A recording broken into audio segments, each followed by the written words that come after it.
الله صلى الله عليه وسلم. اللهم صل على محمد وآل محمد. سورة ياسين. بسم الله الرحمن الرحيم. أعوذ بالله من الشيطان الرجيم. بسم الله الرحمن الرحيم.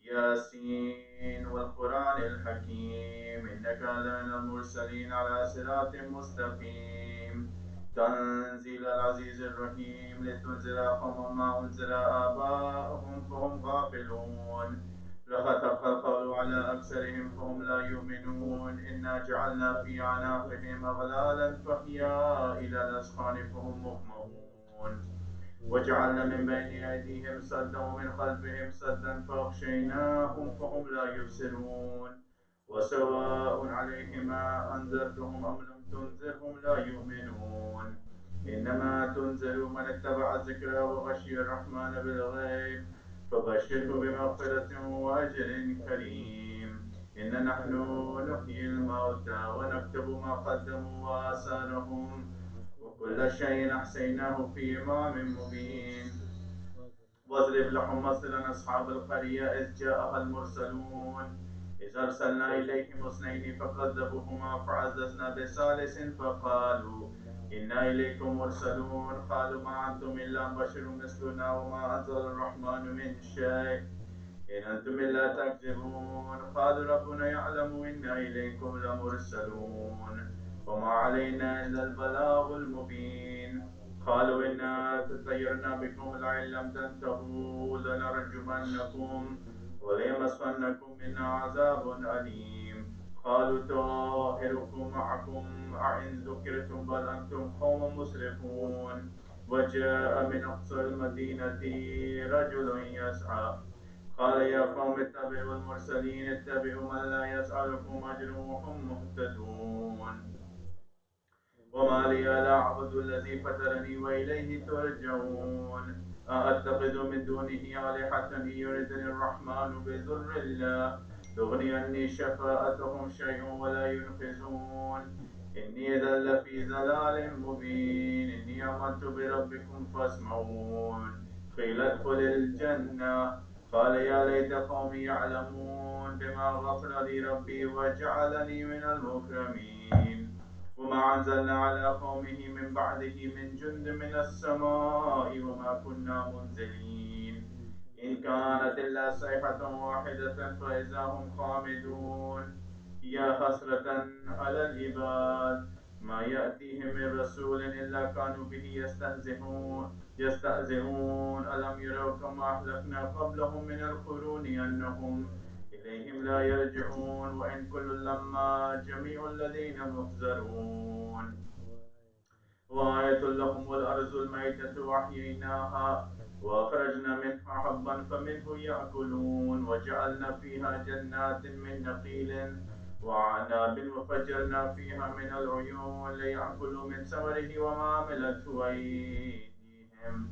أفلا يشكرون سبحان الذي خلق الأزواج كلها مما تنبت الأرض ومن أنفسهم ومما لا يعلمون وآية لهم الليل نسلخ منه النهار فإذا هم مظلمون والشمس تجري لمستقر لها ذلك تقدير العزيز العليم والقمر قدرناه منازل حتى عاد كالعرجون القديم لا الشمس ينبغي لها أن تدرك القمر ولا الليل سابق النهار وكل في فلك يسبحون وآية لهم أنا حملنا ذريتهم في الفلك المشحون وخلقنا لهم من مثله ما يركبون وإن نشاء نغرقهم فلا صريخ لهم ولا هم ينقذون إلا رحمة منا ومتاعا إلى حين وإذا قيل لهم اتقوا ما بين أيديكم وما خلفكم لعلكم ترحمون وما تأتيهم من آية من آيات ربهم إلا كانوا عنها معرضين وإذا قيل لهم انفقوا مما رزقكم الله قال الذين كفروا للذين آمنوا أنطعم من لو يشاء الله أطعما إن أنتم إلا في ضلال مبين ويقولون متى هذا الوعد إن كنتم صادقين ما ينظرون إلا صيحة واحدة تأخذهم وهم يخصمون ولا يستطيعون توصية ولا إلى أهلهم يرجعون ونفخ في السور فإذا هم من الأجداث إلى ربهم ينسلون قالوا يا ويلنا من بعثنا من مرقدنا هذا ما وعد الرحمن وصدق المرسلون إن كانت إلا صيحة واحدة فإذا هم جميع لدينا محضرون فاليوم لا تظلم نفس شيئا ولا تجزون إلا ما كنتم تعملون إن أصحاب الجنة اليوم في شغل فاكهون هم وأزواجهم في ظلال على الأرائك متكئون لهم فيها فاكهة ولهم ما يدعون سلام قولا من رب رحيم وامتازوا اليوم أيها المجرمون ألم أعهد إليكم يا بني آدم ألا تعبدوا الشيطان إنه لكم عدو مبين وأن اعبدوني هذا صراط مستقيم ولقد أضل منكم جبلا كثيرا أفلم تكونوا تعقلون هذه جهنم التي كنتم توعدون اصلوها اليوم بما كنتم تكفرون اليوم نختم على أفواههم وتكلمنا أيديهم وتشهد أرجلهم بما كانوا يكذبون ولو نشاء لطمسنا على أعينهم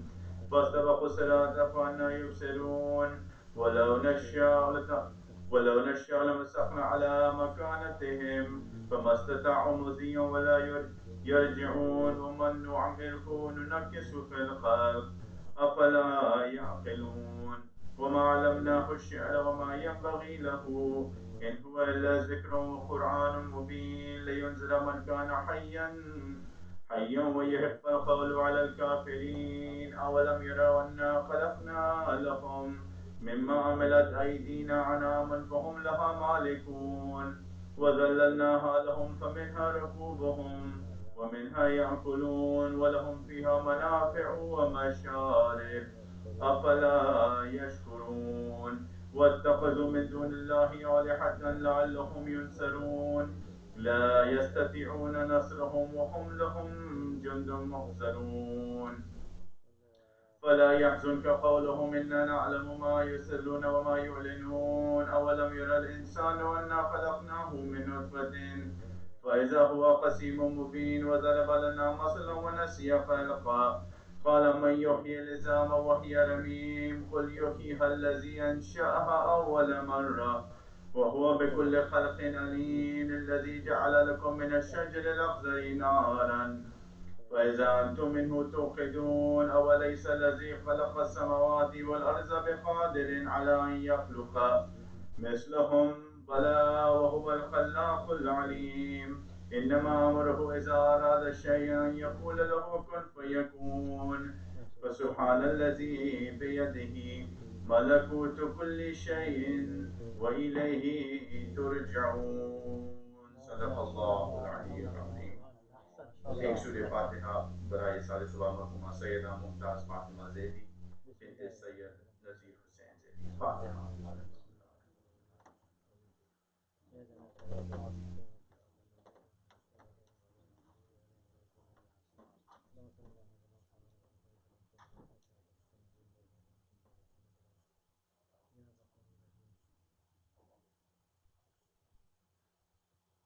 اب میں گزارش کر رہا ہوں جناب مہدی رضوی سے کہ آئیں اور حدیث کسا کی تلاوت کریں اور محمد وال محمد بابا بلند علیہ صلی اللہ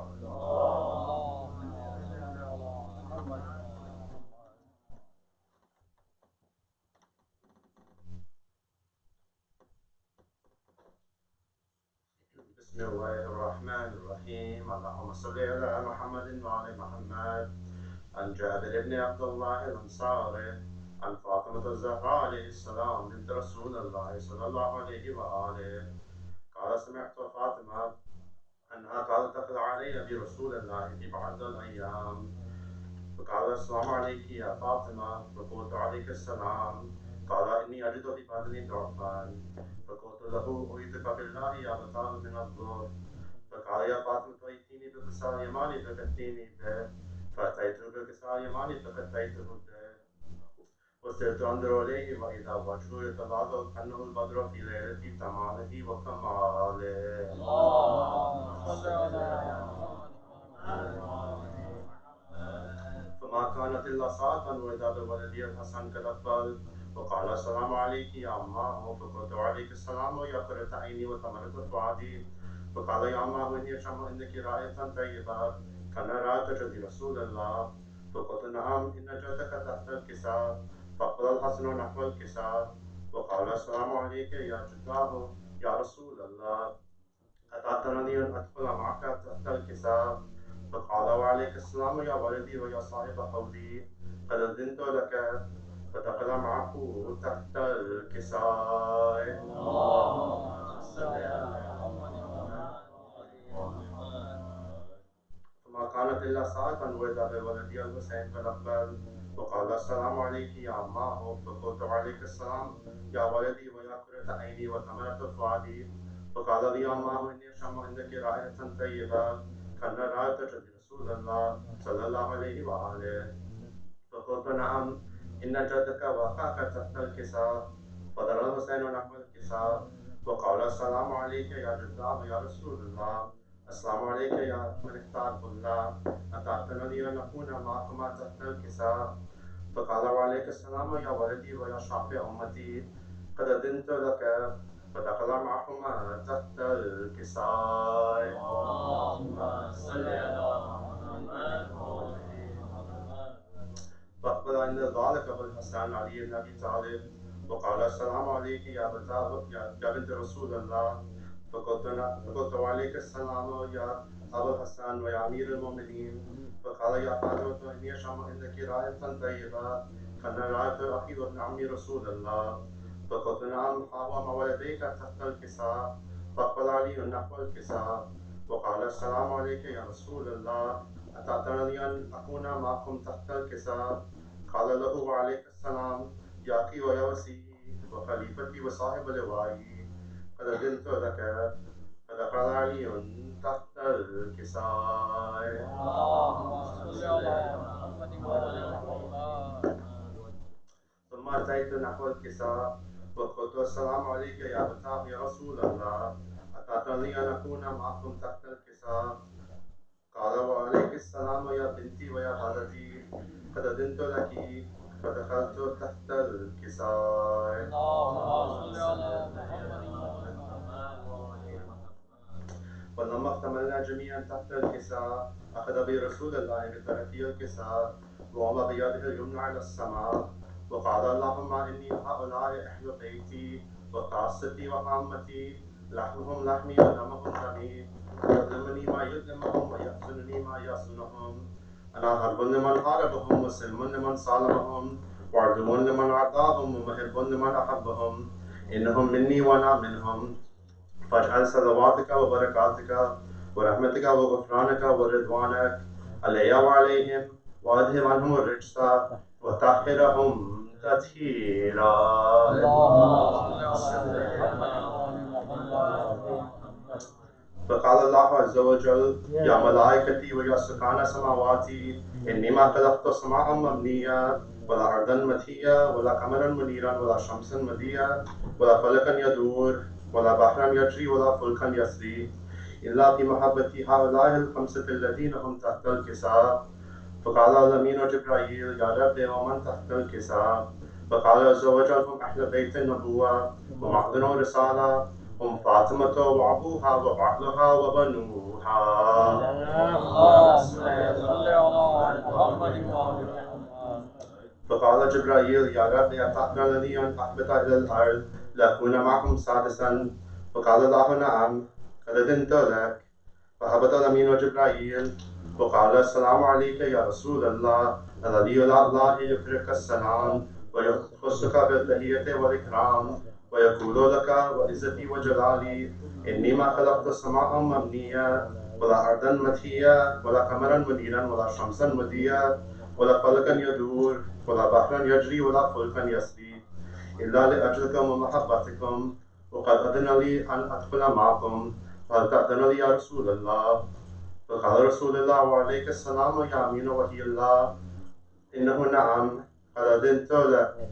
فدخل جبرائيل معنا تحت الكساء. اللهم صل على محمد وآل محمد.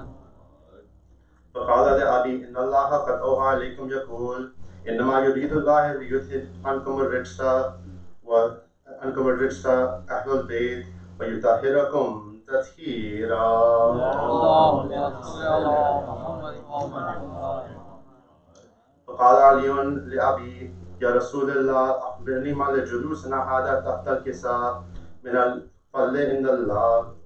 فقال النبي والذي بعثني بالحق نبيا واصطفاني بالرسالة نجيا ما ذكر قبرنا هذا في محفل من محافل أهل الأرض وفيه جمع من شيوتنا محبينا إلا ونزلت عليهم الرحمة وحفت بهم الملائكة واستغفرت لهم إلا أن يتفرقوا. فقال علي إذن والله فزنا ففاز شيوتنا ورب الكعبة.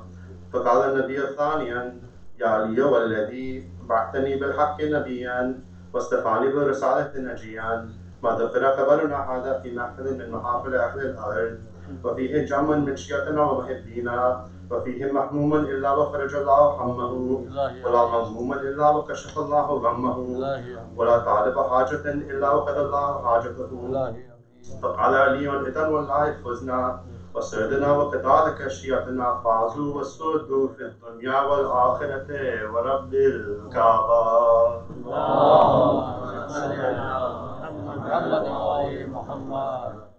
یہ تھے مہدی رضوی جو حدیث کتاب کی تلاوت کر رہے تھے. مومنات اب ہم سوز سلام اور مرثیہ خوانی کا آغاز کر رہے ہیں. سب سے پہلے میں گزارش کر رہا ہوں جناب حسن علی صاحب سے کہ اپنا وہ سلام پیش کریں، مگر چونکہ انہوں نے شرکت کرنے سے معذرت کی ہے لہٰذا ان کا پری ریکارڈڈ سلام ہم پلے کر رہے ہیں.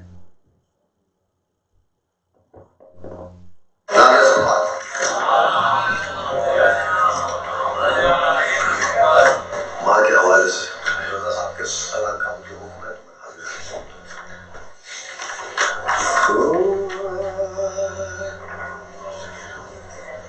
موت کی آغوش میں جب تھک کے سو جاتی ہے ماں تب رضا جا کر کہیں تھوڑا سکون پاتی ہے ماں. فکر میں بچوں کی کچھ اس طرح بھول جاتی ہے ماں. ارے نوجوان ہوتے ہوئے بوڑھی نظر آتی ہے ماں. بھوکا رہنے کی نہیں دیتی یتیموں کو کبھی. بھوکا رہنے کی نہیں دیتی یتیموں کو کبھی. جانے کس کس سے کہاں سے مانگ کر لاتی ہے ماں. دیکھے بیمار بچے کو دعائیں اور دوا پاتی رکھ کے سر قدموں پہ سو جاتی ہے ماں. جب مصیبت چاہے ہم خوشیوں میں مانگو بھول جائے دوستو. جب مصیبت سر پہ آتی ہے تو یاد آتی ہے ماں. اپنا دکھ اولاد کو ظاہر کبھی کرتی نہیں. دیکھ کر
ہفتے میں جمعرات کو زندگی بھر کا سلا ایک فاتحہ پڑھتی ہے ماں، ہر مرتبہ ماں کا ہو ظاہر، اس لیے فردوس سے اپنے بچوں کے لیے پوشاک منگواتی ہے ماں، جاتے جاتے بچے کو دل سے لگانے کے لیے توڑ کر بندے کفن پاؤں کو پھیرتی ہے ماں، یاد آتا ہے شب عاشور کا گڑیل جوان، جب کبھی الجھی ہوئی زلفوں کو سلجھاتی ہے ماں، سب سے پہلے جان دینا فاطمہ کے لال پر، رات بھر بانو محمد کو یہ سمجھاتی ہے ماں، فاطمہ کے لال پر قربان کرنے کے لیے باندھ کر صحرا جواں بیٹے کو لے آتی ہے ماں، دے کے اپنے لال کو اسلام کی آغوش میں، ارے گود خالی پھر سوئے جنت پلٹ جاتی ہے ماں، شمر کے خنجر سے یا سوکھے گلے سے پوچھئے، رپائی در منہ سے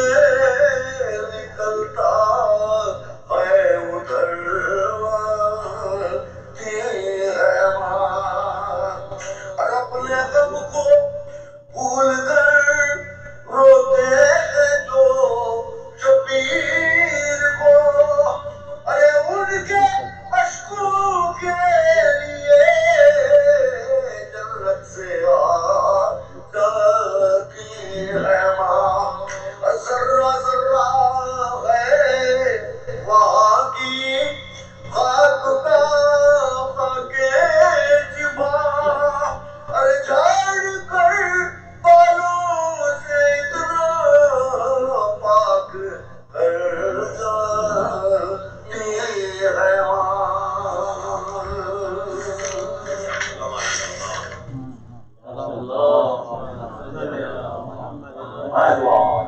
یہ تھے جناب حسن علی جو سلام پیش کر رہے تھے۔ اب میں گزارش کر رہا ہوں جناب نقیب حیدر سے کہ آئیں بارگاہ شہدائے کربلا میں نذران خدمت پیش کریں۔ نقیب حیدر اور محمد وال محمد صلوات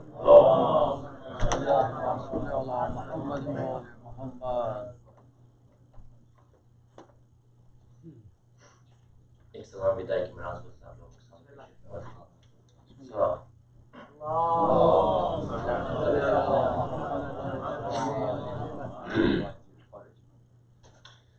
ہے رخصت کی گھڑی،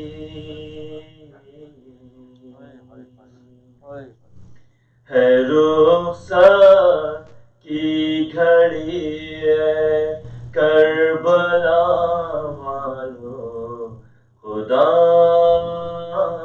حافظ، خدا حافظ، سلام آخری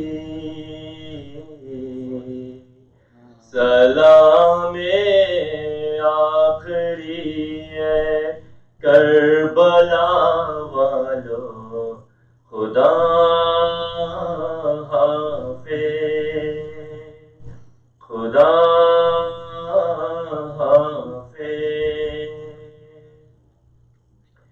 نہ ہم سے ہو سکا کچھ بھی ادا حق میزبانی کا، نہ ہم سے ہو سکا کچھ بھی ادا حق میزبانی کا. ہے یہ شرمندگی، ہے یہ شرمندگی ہے کربلا والو خدا حافظ. ہمارے ساتھ زہرا بھی یہاں تشریف لاتی تھی، ہمارے ساتھ زہرا بھی یہاں تشریف لاتی تھی. یہ عزت بھی ملی، یہ عزت بھی ملی ہے کربلا والو خدا حافظ، خدا حافظ. ہمارے گھر کی رونق بھی تمہارے ساتھ جاتی ہے، ہمارے گھر کی رونق بھی تمہارے ساتھ جاتی ہے. اداسی چھا گئی، اداسی چھا گئی ہے کربلا والو خدا حافظ، خدا حافظ. تمہارے غم میں روتے روتے مر جاتے تو اچھا تھا، تمہارے غم میں روتے روتے مر جاتے تو اچھا تھا. یہ حسرت رہ گئی، یہ حسرت رہ گئی ہے کربلا والو خدا حافظ، خدا حافظ. پھر اگلے سال یوں ہی ہم صفے ماتم بچھائیں گے، پھر اگلے سال یوں ہی ہم صفے ماتم بچھائیں گے. رہی گر زندگی، رہی گر زندگی ہے کربلا والو خدا حافظ. سلام آخری ہے کربلا والو خدا حافظ، خدا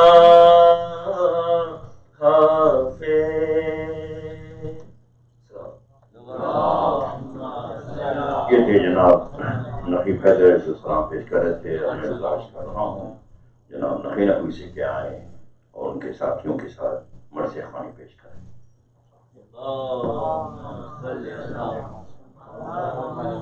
محمد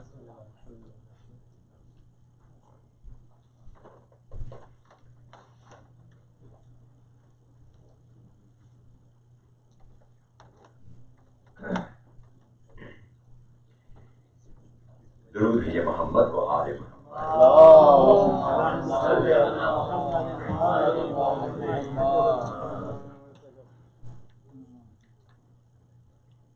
4 مصروں سے آواز کر رہا ہوں. شاد. جناب نجم اپنی صاحب کے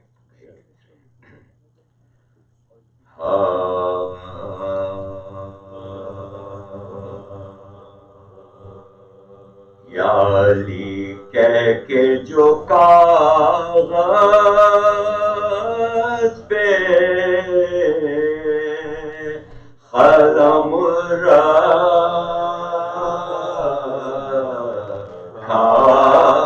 ہے، یا علی کہہ کے جو کاغذ پہ قلم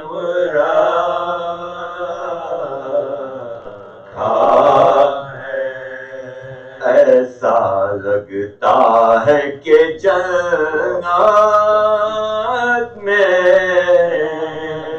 قدم رکھا ہے. میں تو بے خوف گزر جاتا ہوں طوفانوں سے، میں تو بے خوف گزر جاتا ہوں طوفانوں سے. جب پکارا میرے مولا نے حرم رکھا ہے، یا علی کہہ کے جو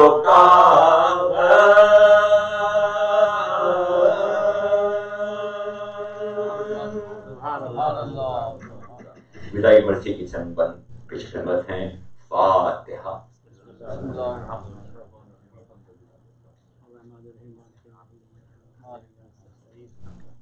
اهدنا الصراط المستقيم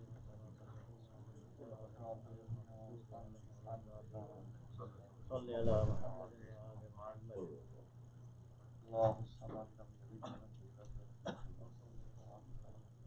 ربنا تقبل اللهم صل على محمد وآل محمد.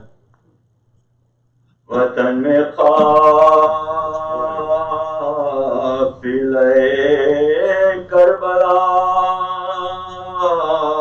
کی آمد ہے،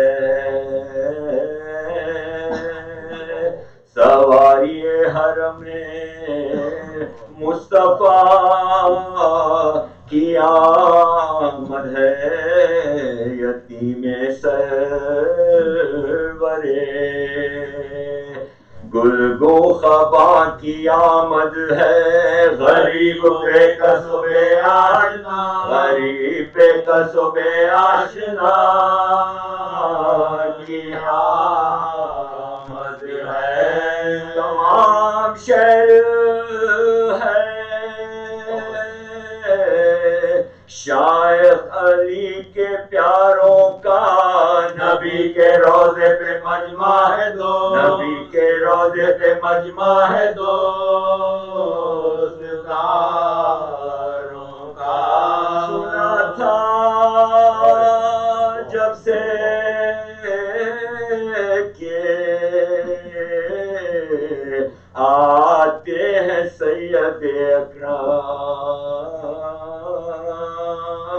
خوشی سے فاطمہ صغرا کا تھا جب عالم، کبھی تو جھکتی تھی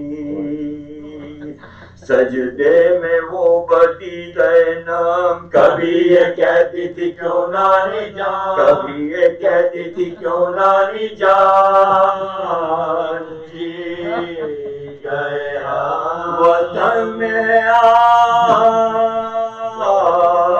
شہ مشرقین آتے ہیں. چلو چلو میرے بابا حسین، چلو چلو میرے بابا حسین آتے ہیں. یہ نوحہ پڑھتا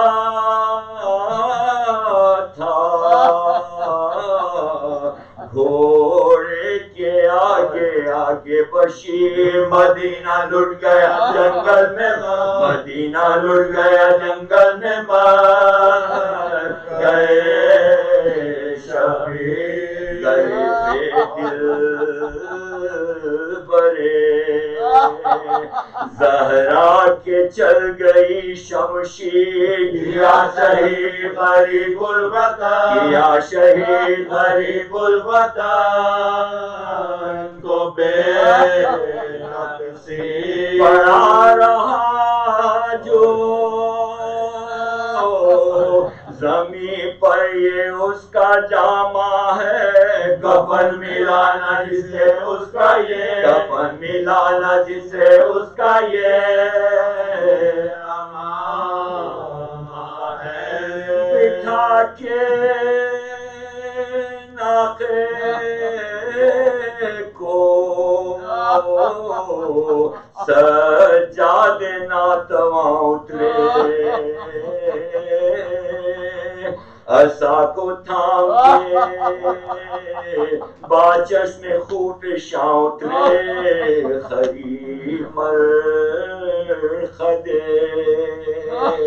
سلطان انس و جاں اترے اور اہل بیت کے کرتے ہوئے اور اہل بیت کے کرتے ہوئے مقام اترے کوئی غریبوں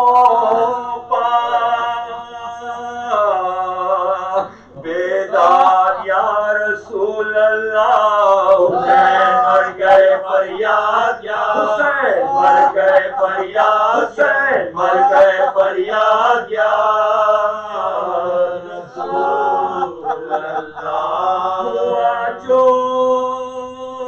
روزے میں داخل وہ قافلہ گرے مزارے مبارک پہ اب دے دی جا اٹھا کے ہاتھ یہ فریاد کی بنا لو تباہی آ گئی ہم بے قصو تباہی آ گئی ہم بے قصو یتیم ہو کے ناشاد کام آیا ہے پدر کو کھو کے وطن میں غلام پدر کو کھو کے وطن میں غلام آیا ہے بڑا ستم کیا امت نے یا رسول کیا حضور کے پیاروں کو ذبح تشنہ دہان رہا سنا پہ سر پاک اور زمین پر بدن لٹے ہم ایسے کہ بابا کو دے لٹے ہم ایسے کہ بابا کو دے سکے نہ دل کو تھی ہمیں راحت نہ چین راتوں کو جکڑ دیا تھا رسن سے ہمارے جکڑ دیا تھا رسن سے ہمارے ہاتھوں کو غریب کے پھر اس طرح زینب محظوظ کے ہاتھ میں شیطان مامے پرخون اور ایک ہاتھ میں حضرت کا جامع گلگون زباں پہ مرثیہ جس کا یہ جان زباں پہ مرثیہ جس کا یہ جان مضمون یزید نے ہمیں لوٹا دہائی ہے نانا بہن شہید کے مجرے کو بہن شہید کے مجرے کو آئی ہے نانا ہوئی حسین کے مرنے سے در بدر زینب گئی یزید کی مجلس میں گئی یزید کی مجلس میں یہ زینب کئی مہینے رہی خیر نوح کر زینب یہ سخت جاتی کے جیتے پھر یہ سخت جاتی کے جیتے پھر ورم ہے شاموں پر دکھتے ہیں استخانانا یہ میرے بازو پہ رسی کے ہیں یہ میرے بازو پہ رسی یہ میرے بازو پہ رسی کے ہیں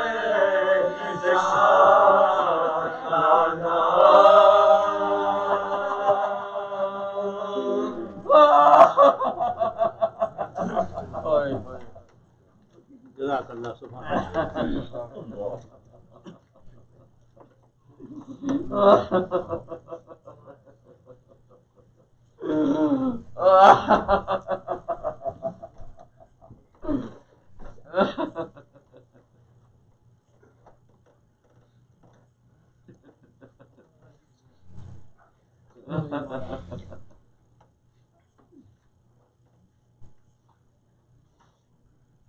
آج کی مخصوصی مجلس وداعی مجلس کی مناسبت سے وداعی مرسی کے چند بار ہے سورہ فاتحہ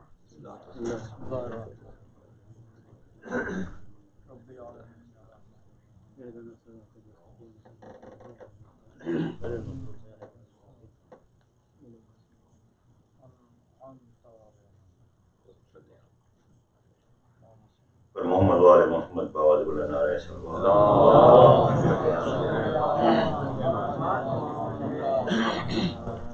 اے سوگوار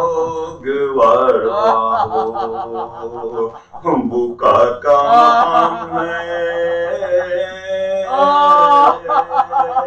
اب رخصت حسین علیہ السلام ہے مہماں تمہارا جاتا ہے جو تشنہ کام ہے سر پیٹو خاک اڑاؤ کہ ماتم تمام ہے سر پیٹو خاک اڑاؤ کہ ماتم تمام ہے اب وہ صدا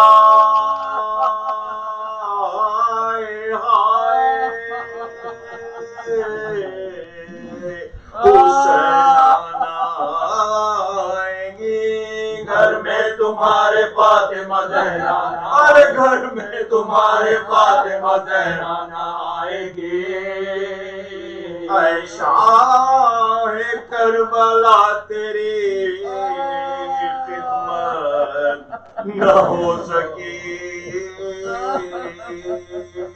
اے کشتہ جفا تیری خدمت نہ ہو سکی اے جان فاطمہ تیری خدمت نہ ہو سکی مہمان نینوا تیری خدمت نہ ہو سکی اے مہمان نینوا تیری خدمت نہ ہو سکی جی بھر کے رو سکے نہ یہ گردش نصیب کی مجلس کے آخری ہے حسین مجلس کے آخری ہے حسین غریب کی اگلے برس حسین محرم میں آئیں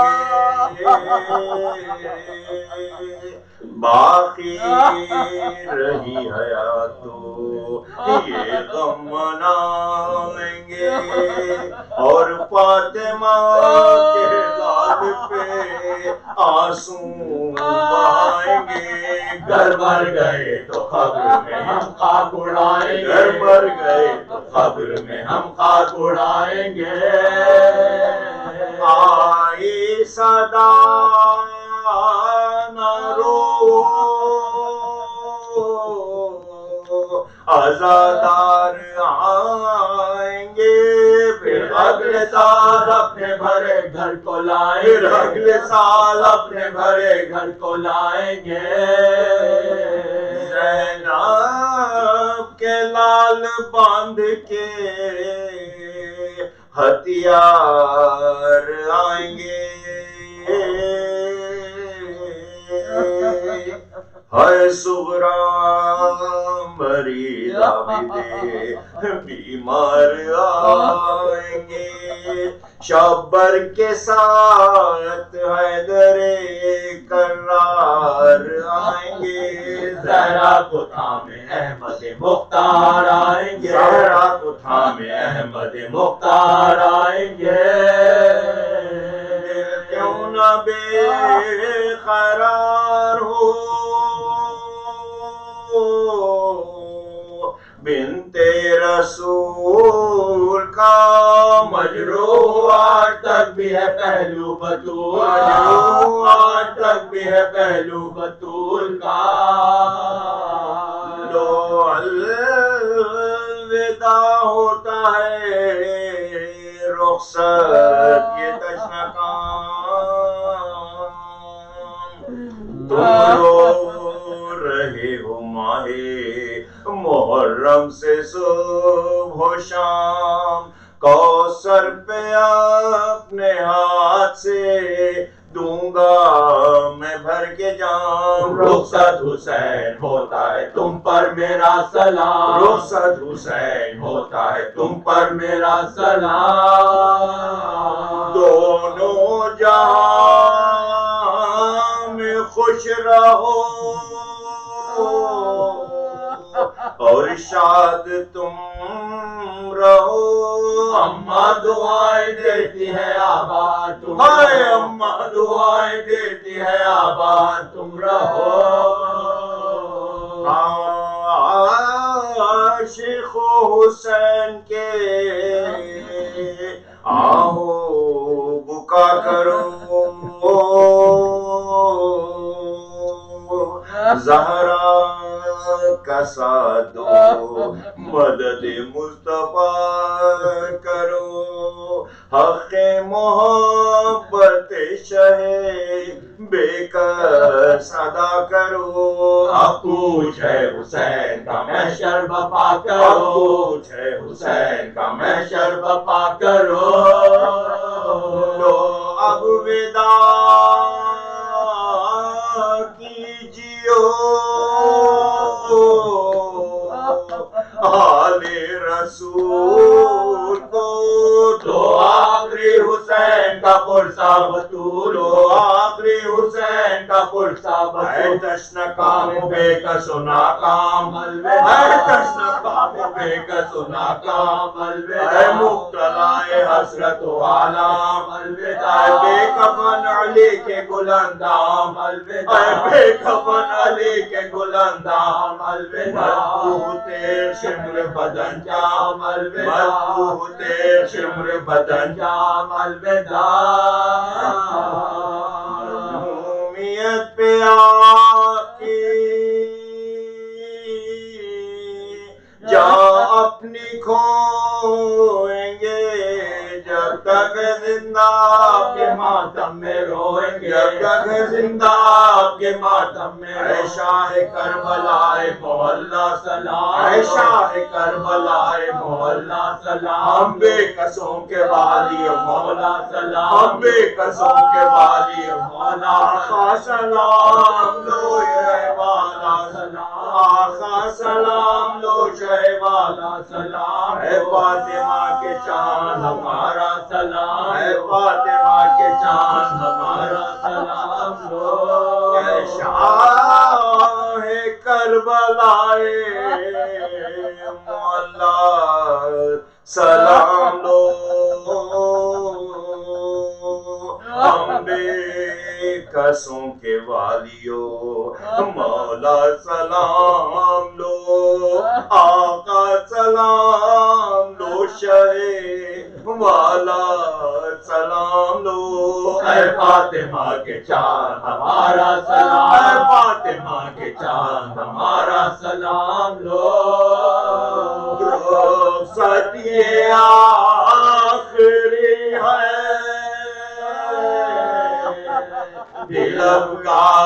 آئے ہیں مولا سلام لو یہ عزادار مولا سلام لو یہ عزادار مولا سلام لو یہ عزادار آئے ہیں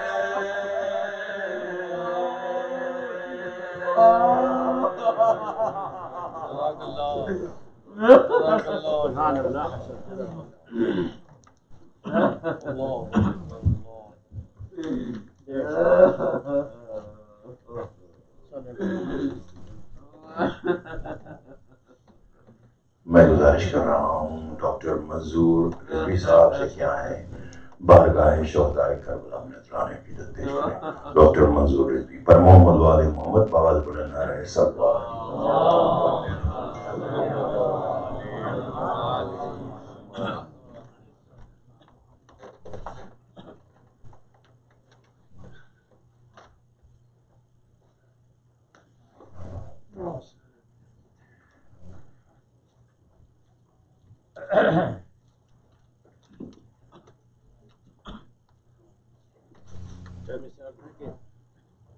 عطائے آل ہے ہم آل پر لٹاتے ہیں عطائے آل ہے ہم آل پر لٹاتے ہیں انہی کے نغموں کو دن رات گنگناتے ہیں انہی کے نغموں کو دن رات گنگناتے ہیں ادا و مجلس و ماتم کو غیر کیا سمجھیں یہ روشنی کے سمندر ہیں ہم نہاتے ہیں ادا و مجلس و ماتم کو غیر کیا سمجھیں یہ روشنی کے سمندر ہیں ہم نہاتے ہیں. شامل سے اور ہیں کہ نہ فکر راہ خدا ہو تو جستجو کیا ہے نہ ذکر آل نبی ہو تو گفتگو کیا ہے اور ہمیں حسین میں نکلے تو گوہر نایاب وگر نہ اشک بھلا تیری آبرو کیا ہے. شامل سے اور سن لیں کہ اے عزادارو تمہاری جنتی بوباس ہے اے عزادارو تمہاری جنتی بوباس ہے اور سیدہ کے غم کا تم کو کس قدر احساس ہے سیدہ کے غم کا تم کو کس قدر احساس ہے اس کرونا کی وبا میں مجلس و ماتم کی دھوم اس کرونا کی وبا میں مجلس و ماتم کی دھوم کیوں نہ ہو سر پر تمہارے پنجے عباس ہے.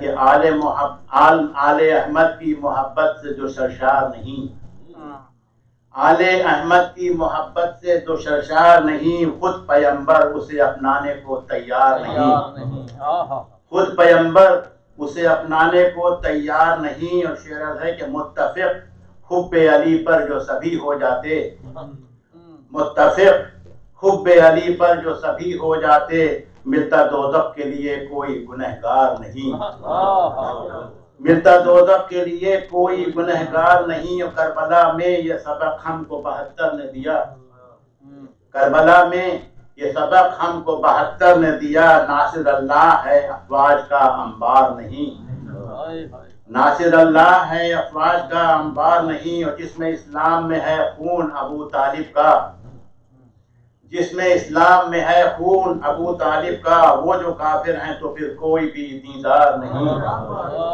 وہ جو کافر ہیں تو پھر کوئی بھی دیندار نہیں. اور گرمی حشر میں کام آئے گی الفت ان کی گرمی حشر میں کام آئے گی الفت ان کی جد حسین ابن علی سایہ دیوار نہیں جد حسین ابن علی سایہ دیوار نہیں. اور آج القاعدہ ہیں کل تھے خوارج یہ لوگ آج القاعدہ ہیں کل تھے خوارج یہ لوگ کل بھی بے دین تھے اور آج بھی دیدار نہیں. اور نیکی نفس بھی ایک شرط ہے اس غم کے لیے نیکی نفس بھی ایک شرط ہے اس غم کے لیے طالبانوں میں کوئی شہ کا عزادار نہیں طالبانوں میں کوئی شہ کا عزادار نہیں. اور آنکھ تو شمر کے چہرے پہ بھی تھی ساتھ کے بھی آنکھ تو شمر کے چہرے پہ بھی تھی ساتھ کے بھی ہاں مگر حر کی طرح دیدے بیدار نہیں ہاں مگر حر کی طرح دیدے بیدار نہیں.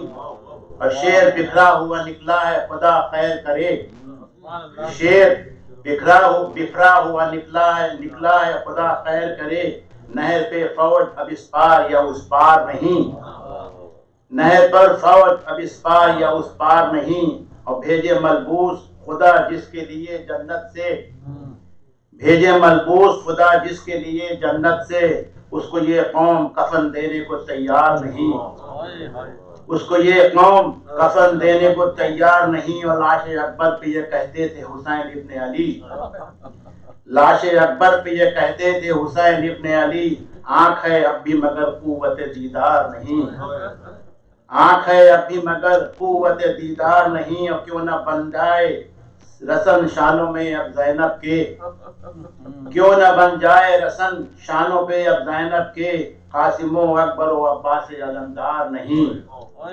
कासिमो अकबर व अब्बास अलमदार नहीं। और काश रूमाल में बीबी के जगह मिल जाए, काश रूमाल में बीबी के जगह मिल जाए। मैं गुनहगार हूँ आंसू तो गुनहगार नहीं, मैं गुनहगार हूँ आंसू तो गुनहगार नहीं। और उसको निस्बत न कभी शाह नजफ से देना, उसको निस्बत न कभी शाह नजफ से देना, कोई मौलाई अगर साहिब किरदार नहीं, उसको निस्बत न कभी शाह नजफ से देना, कोई मौलाई अगर साहिब किरदार नहीं। अश्क मंजूर को ले जाए तो रहमत उसकी, अश्क मंजूर को ले जाए तो रहमत उसकी, वरना जन्नत का किसी तरह ये हकदार नहीं। अश्क मंजूर को ले जाए तो रहमत उसकी, वरना जन्नत का ये किस तरह से हकदार नहीं।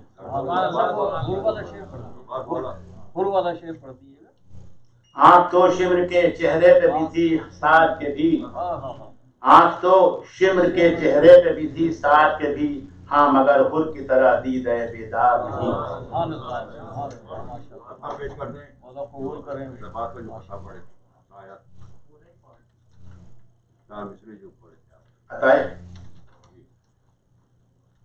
अताए आल है हम आल पर लुटाते हैं, इन्हीं के नगमों को दिन रात गुनगुनाते हैं।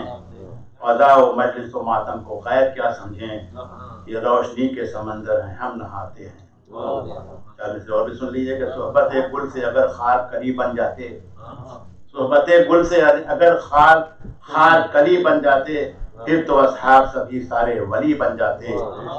सोहबत गुल से अगर खार कली बन जाते, फिर तो असहाब नबी सारे वली बन जाते। और सर कटाने की अगर शर्त न रखी जाती, कुछ अली कुछ हुसैन इब्न अली बन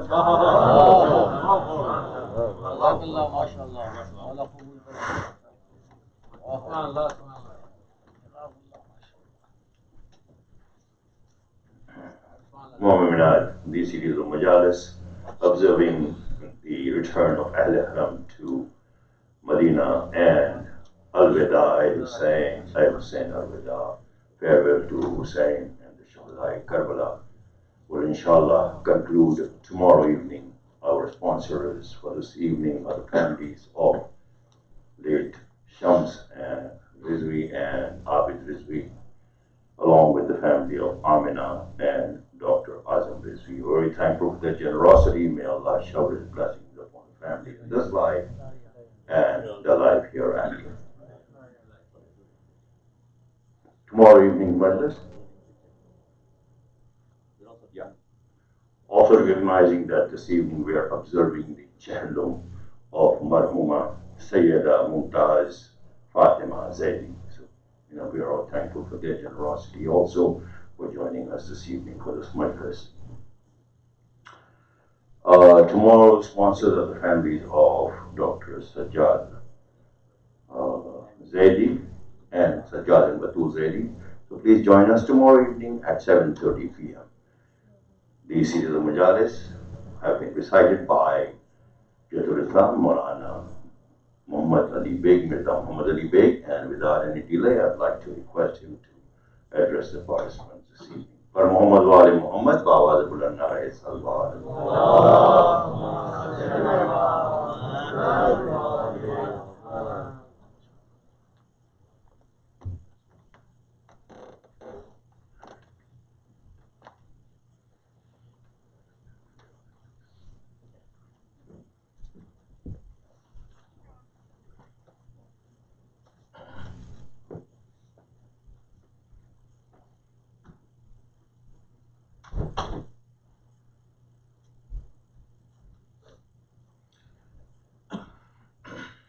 Fatiha is requested for Shams Rizvi, Bilqis Taqi, Sayyid Ahmad Hussain, Khurshid Jahan, Sayyid Muhammad Ali Musavi, Batul Nisa Begum, Mir Jafar Ali Rizvi, Khanam Sultan Rizvi, Haji Mir Muhammad Ali Naqvi, Khanam Rubab Naqvi, and also for the Jahlun of Marhuma Sayyida Mumtaz Fatima Zaidi. Please recite the Surah Fatiha with 3 times.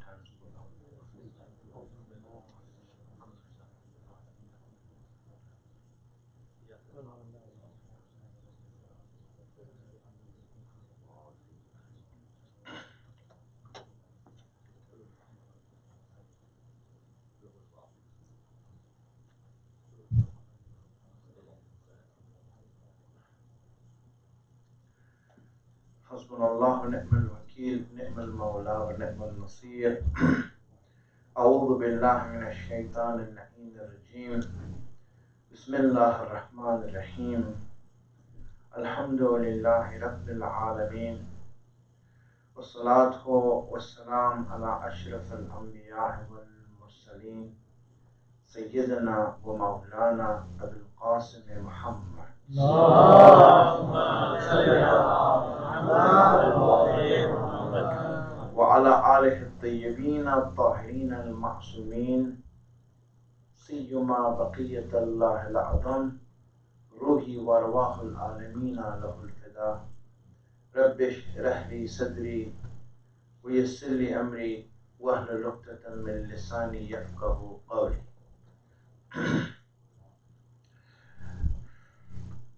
Pain and stress is an intrinsic part of our life. It's existing, and it is in our creation, the way we have been created. Allah has kept it for many reasons that we are going through. And this pain is something that we have to deal with, that we have to cope with, we have to understand and logically and rationally manage it in order to attain comfort in life. Now, without comfort, we are unable to reach the higher status of faith that is necessary for a person to stand with Imam Hussain. A person who doesn't or is not able to find a comfort and manage comfort in his life is unable to join the Imams. Yes, it doesn't mean he's a bad person. And that's a disclaimer that has to be given. This subject is not about those who want to be good. This subject is about those who want to be great. And we have to see, what do we want? Do we want to be good, which means that I am a citizen of the government of Imam Mahdi. I am a Shia. I love Imam Mahdi, and I'm a citizen. So being a citizen is a good person. He's a mu'min, and you are a citizen. But in order to be a soldier with Imam Mahdi, that's not enough. That's not enough. For that, you need to attain a higher level of faith. And that requires you first to come to terms with the issue of comfort in your life. Meaning that the pain that is there in life, the stress that is there in life, to deal with it in the proper manner, so that we are able to reach comfort. This is the quality that we see in all those who became shaheed with Imam Hussain in Karbala. And that's the ideal for us to attain that. Now, when we don't deal with pain, what happens? You see, there are certain symptoms that you will see in people that happens or occurs when you do not deal with pain or haven't dealt with it properly. There are 5 certain symptoms that you will see in people when they do not know or they haven't dealt with pain and stress in their life. Any pain, it could be relationship, it could be financial, it could be just themselves having to deal with them. Whatever pain that you're going through, that's not the issue. Everyone has it, and they all have different types of it. We all have it. There's no one who's without pain or without difficulty or suffering or stress in life. Now, so whatever type of pain you're in, that's not the question here. But whatever it is, if you haven't dealt with it, or if you have not learned how to deal with it, then there are certain symptoms for it. The first symptom of a person who doesn't know how to deal with pain is that he is hasty. He makes haste in his life. Hastiness and making haste in life is because of the fact a person hasn't dealt or doesn't know how to deal with pain in his life. Doesn't know how to deal with stress in his life. That's why he's hasty. He has a problem on his shoulder, but he makes a hasty decision to jump into something that he thinks is a solution, but it's actually not a solution. It's going to make the problem bigger for him. It's going to make more trouble for him. Like a youngster who wants to get married but doesn't have the maturity to deal with a relationship. What happens to that youngster? He wants to get married because he has a monkey on his back and he wants to get rid of that.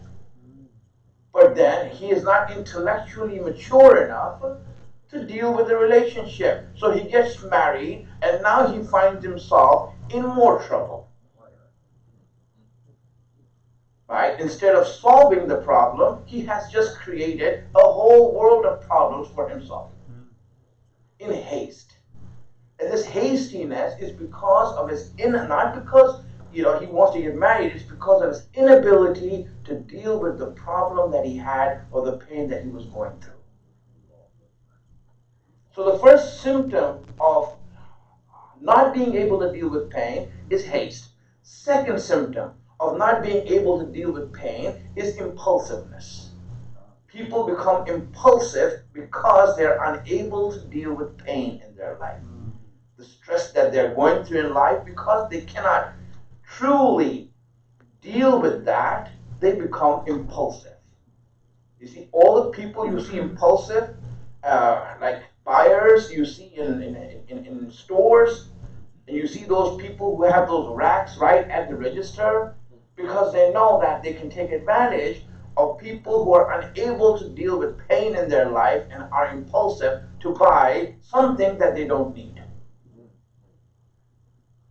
Because the fear that they have of not getting it or not having it, if I don't buy it right now, I'm not going to get it, it's going to go away from me. That fear is a pain that they have, and that pain and stress is making them become impulsive. This is how you see the second symptom of people who are unable to deal with pain. Salawat ala Muhammad wa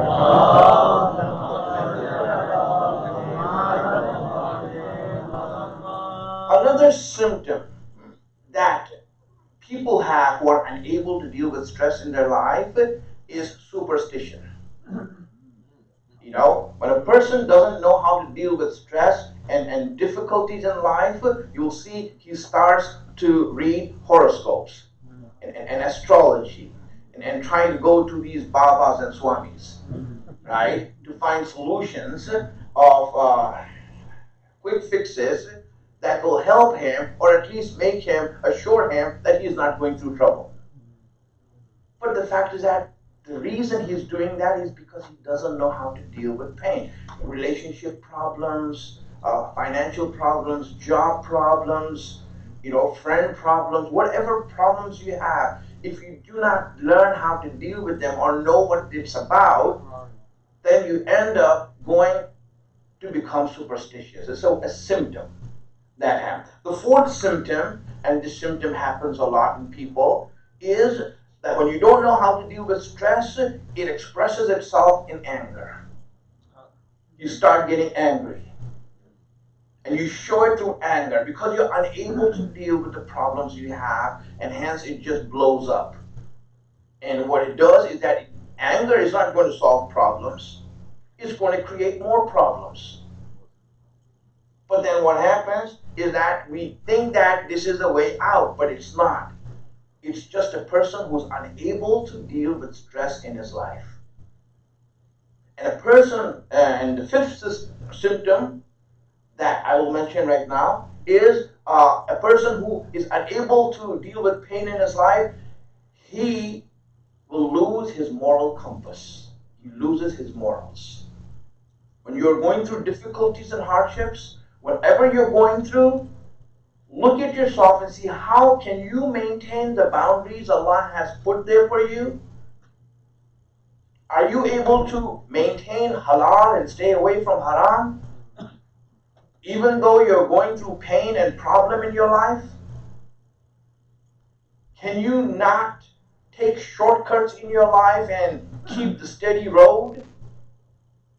This is something that a person, when he looks at himself, you'll see, if you don't know how to deal with stress in your life, you will lose it.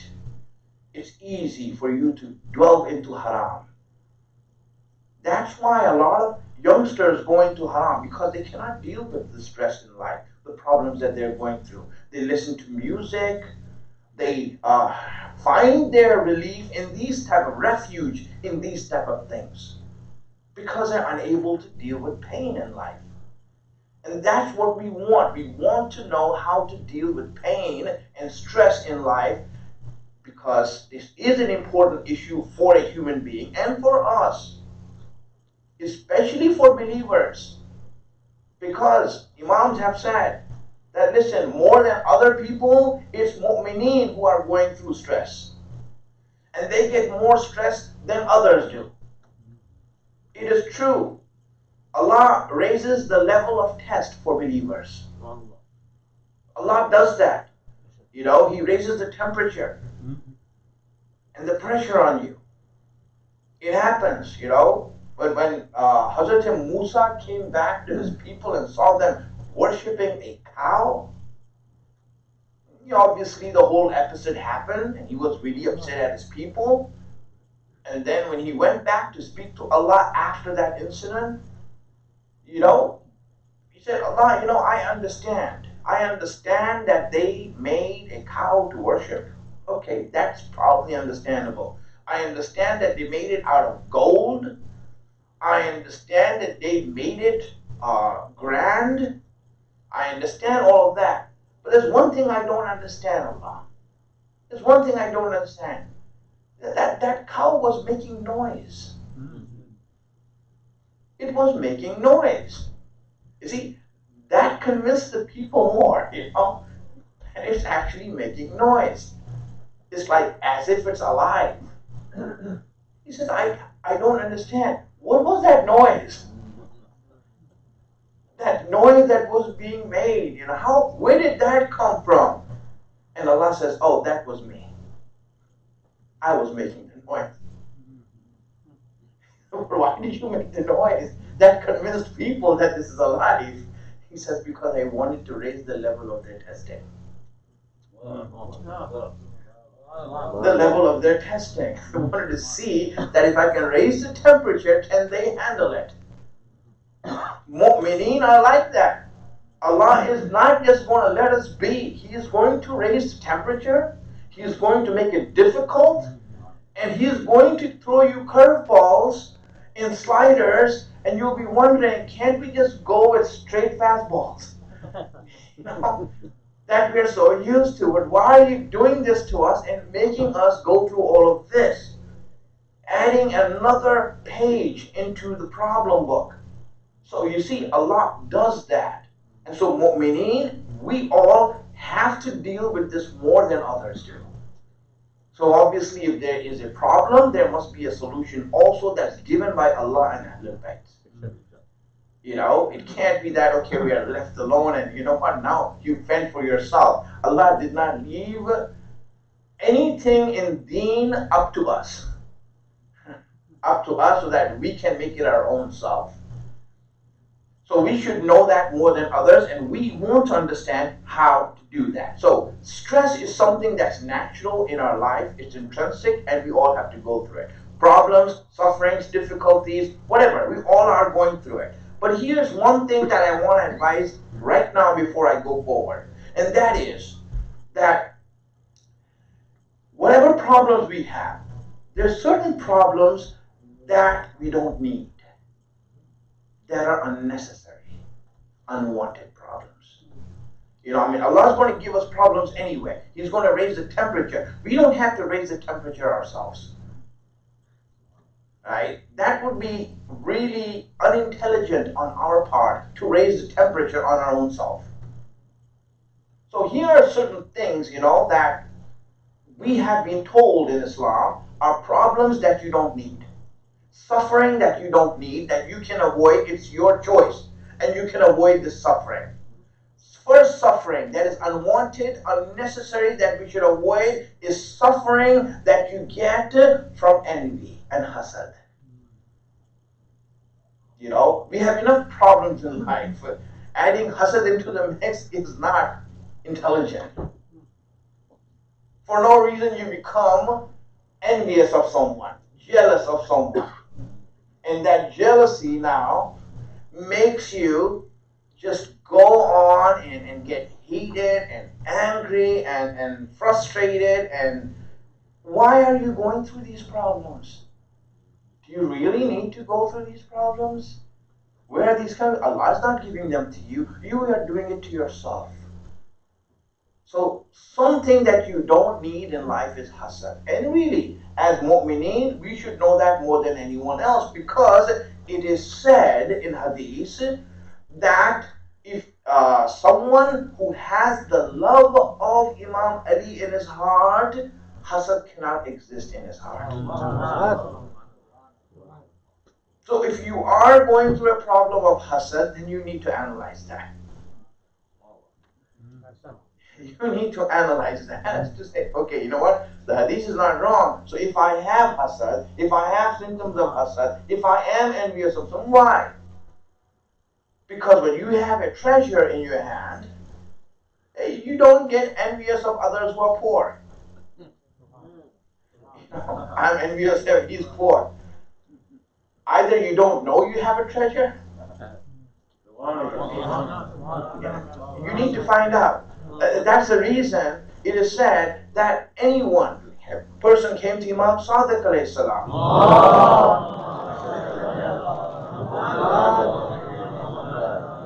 And he said, Mawla, I need help. I can't pay my rent and I have bills and all these things, and I'm poor. So Imam Sadiq gave him money. He says, okay, let me help you with that, but don't say you're poor. Don't say you're poor, but I am poor. I have nothing, you know. I have no income, I have all these expenses. He says, listen, you're not poor. And then he explained to him, and this is explanation for all of us, because he was a Shia, and we are Shia, we love Ahlul Bayt. Explanation for us. Think about it, anytime you're going through trouble or problems or whatever it is, and when envy is there in your heart or appears in your heart somewhere, the Imam said, tell me, do you love us? He said, yes. He said, if someone offers you the wealth of this world and says, would you take the wealth of the world and let go of our love? Let go of Hussein. You know, say that you'll never talk about Hussein again. Just take all the wealth of this world. Would you do that? He says, no. Yes, just like you said no. Emphatically, you said no. That's true. No is right. And so when he said no, he said, then why are you saying you're poor? You have something that's worth more than the wealth of this world. That's the thing. When you have wealth, a wealthy person is not envious of a poor person. Have you ever seen that? You know, wealthy person saying, I wish I was like you, poor, you know. Have you ever seen a healthy person who's envious of a sick person? I wish I had cancer too, you know. It doesn't happen. You know, envy only happens when you think the other people have more than you do. That's That's the only time envy can happen. So hasad is something that is unnecessary, and the pain that we go through is also unnecessary. Salawat ala Muhammad wa ala.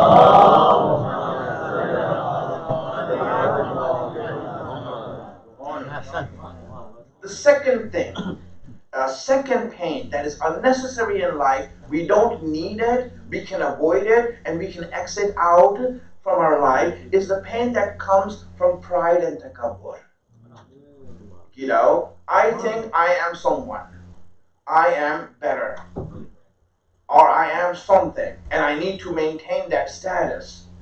You know how much problems we go through just to maintain that status? How much headaches we have? You know, the other guy bought a Benz, now I have to buy a Benz also. Because my wife is after me, we need to be like the Joneses, or the Rizvis, or whatever. You know?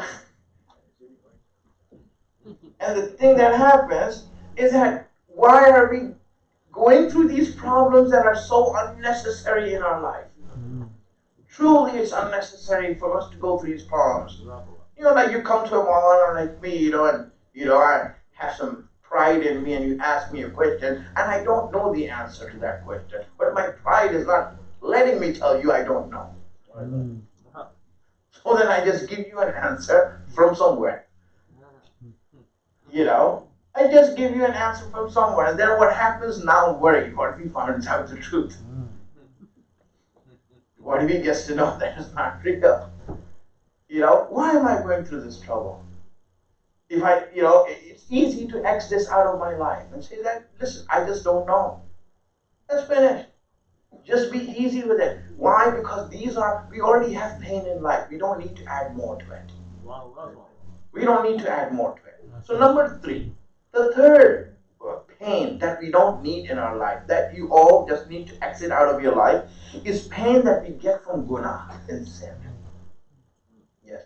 Every time you do guna and sin, any sin, my friends, it is a burden on you. It is a burden on you. What guna does is that it actually makes you start hating yourself. You start hating yourself. Every time you do a guna, any guna, you will see the effect of that is that you start hating yourself. Why are you doing this to yourself? That's why depression happens, when you start hating yourself. When you start looking down on yourself and losing your self-esteem. Why are you going through such things? It's because you're doing guna. There's no need for you to do guna and go through such problems. That's you. Allah did not make you go through that. You're going through that. Allah did not give you that problem in your life. You are making that problem in your life. So this is one thing that we can X out from our life. Fourth thing that we need to X out, or a problem that happens that we don't need in our life, is problems that occur from carelessness. Yes. Being careful is a sign of a mu'min. Al-mu'min qayyis. A mu'min is someone who's smart, who thinks through things. He is not someone who's a simpleton, who's easily gullible, and you can easily take advantage of him. He's someone who really pays attention and thinks and looks into something in different angles before he does things. People who are simple-minded cannot reach the imams. It's very difficult for simple-minded people to reach the imams. The imams always keep them away because they are going to cause problems for themselves and others. And that's why, they're kept away. So for us to be with the imam, we have to be smart. Really smart. Street smart. Knowing exactly what's going on around us and who's who. Analyzing every situation that we are in. And if we don't do that, and if we are careless, then there are problems that are coming to us. You will see there are problems. If you don't pay the bill in time, you get a fine. Why are you paying that fine? Because you are careless. You could have paid in time. See, that's the thing that happens. Number 5, things that make us make our own problems that we don't need in our life are problems that come from doing wrong to other people. Like ghibat. You said something dumb about someone else. Now it's out there, and now your whole life and that whole episode of your life, you're worried it's going to come back to you. And now you're running around trying to hide it. Why are you going through such problems? Just don't do ghibats. Which, obviously in societies and communities of ours, it's like, dessert after tabarruk,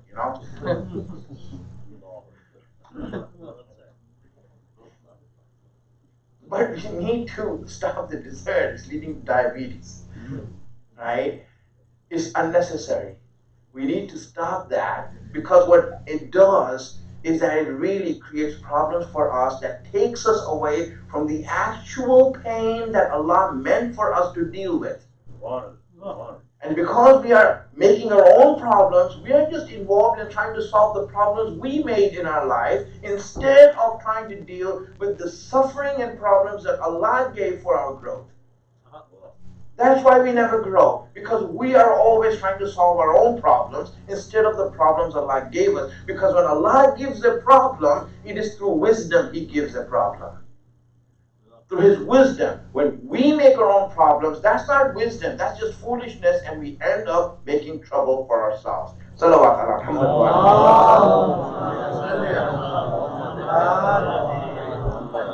ala. Alright, so now, reasons why Allah gives. What we need to do is understand why Allah gives us pain. So the first reason I mentioned yesterday, and that is that it is intrinsic in our creation.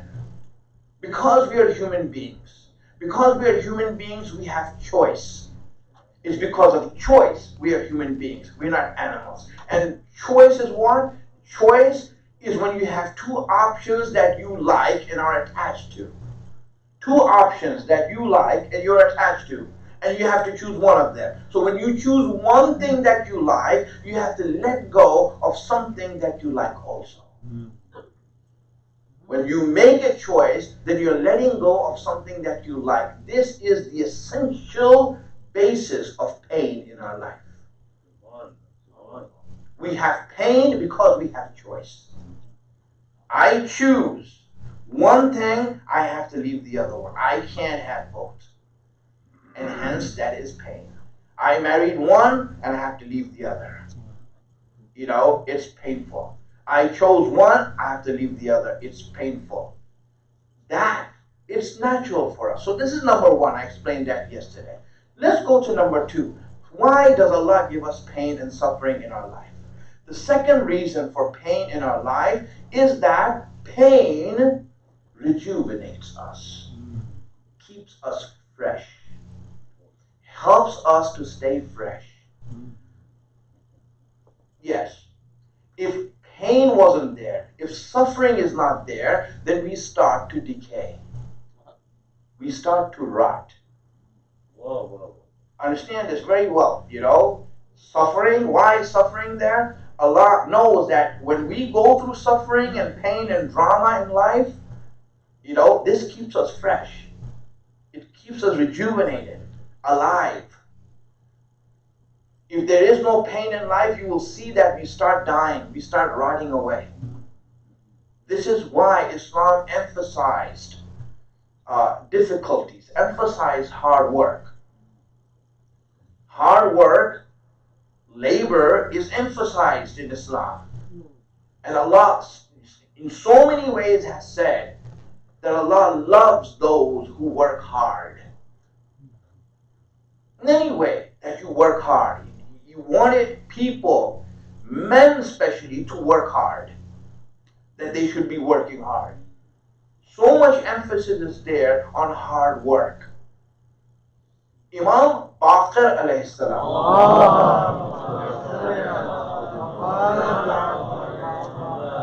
Now, just for your information, Imam Baqir was the second most richest Imam from the 12 Imams, in worldly sense. In amount of total assets, he was the second richest Imam. Now, if you ask, he was the first one. Without leaving you, the richest Imam in total assets of value and wealth that had was Imam Zainul Abidin alayhi salam.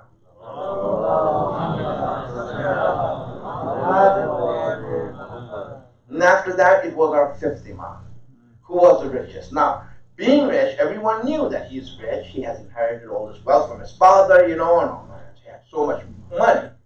So now what happened is that he was one day, while his servants were digging a well and a hole in the ground, he went inside with them and started digging with them.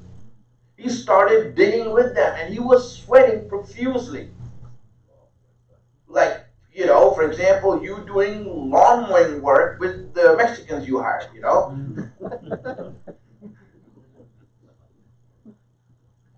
So now when you go there, what happens? You're working hard with those people and you're sweating. Now, a friend came along and looked at the Imam and says, why are you down there working? I mean, these are your servants. You have these people to do the work for you, You don't need to do these things. And put yourself through this trouble, this difficulty. This sun is there. You might get hurt. You might get sick. The Imam said? The Imam said that, I just want Allah, because when Allah looks at people who are working hard, there is a love and compassion Allah has for them, and I want Allah to see me that way. See this. This is, working hard, my friends, is so important. So important. Let me give you there's so many ways to approach this, right? Let me give you something that will help you in your own homes regarding your risk. Did you know, in terms of bread, bread is a very precious and respectable commodity in Islam.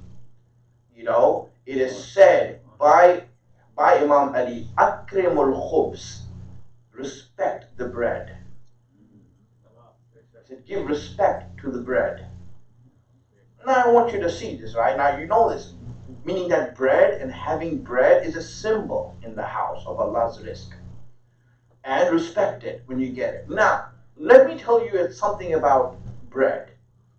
And inshallah, if it can help you and you can see how you want to look at this and work on this in this way. Bread, it is said that if you want meaning if you don't want your risk to come to you, then you should go and buy bread from the stores. You will assure that you will be poor if you buy bread from stores. If you want half of your risk to come to you, half of it, if you want half of your risk to come to you, then you should buy flour and make your own bread. You can buy flour and make your own bread if you want half of your risk. If you want your whole risk, full risk to come to you, then you should buy the wheat and grind it in your own home and make the bread out of it. Now look at this. It's amazing how we have been told this. So I have to go and buy wheat now and grind it in my house and go through all of that process and make dough out of it and then make bread out of it and then eat it. Why can't I just go and get it from the halal store? From the Arab store, I'll get some pita bread from there. No, it doesn't work like that. You have to do it yourself. So why? Why do we have to do it ourselves? What is the purpose behind it?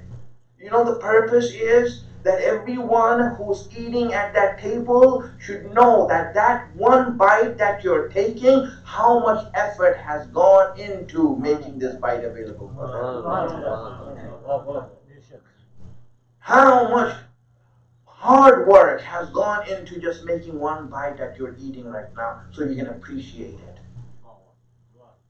That's why when we are living in times right now where we have no appreciation for food because it's so easily available and we throw it away so easily. Everyone in Masjid is saying there's so much israf. Why is israf happening? Because we haven't worked for it. We haven't done anything for it. You know, it's easy come, easy go. That's how it is. And it's unfortunate that we have become like this. We shouldn't be like this. It should be more. What it does is that it spoils us. It really destroys us as people. You know, it makes us truly people who are unworthy. And that's one of the things that has to change. Let me read this hadith in detail to you so you understand from Imam Ja'far as-Sadiq alayhi salam.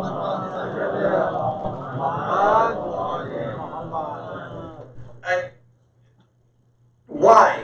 You know, because really, our subject is that difficulties are there to make us fresh and rejuvenated and to make us alive.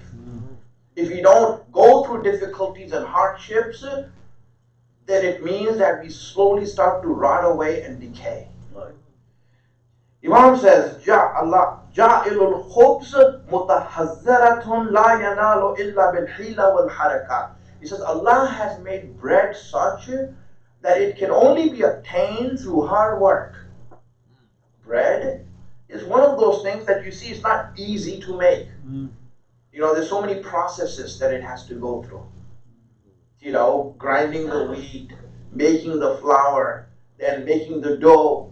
And then after making the dough, you know, then making the bread. That requires some art, you know, and some work. And then after that, making sure, you know, the oven is there, fire is there. So many processes it takes for a bread to be made.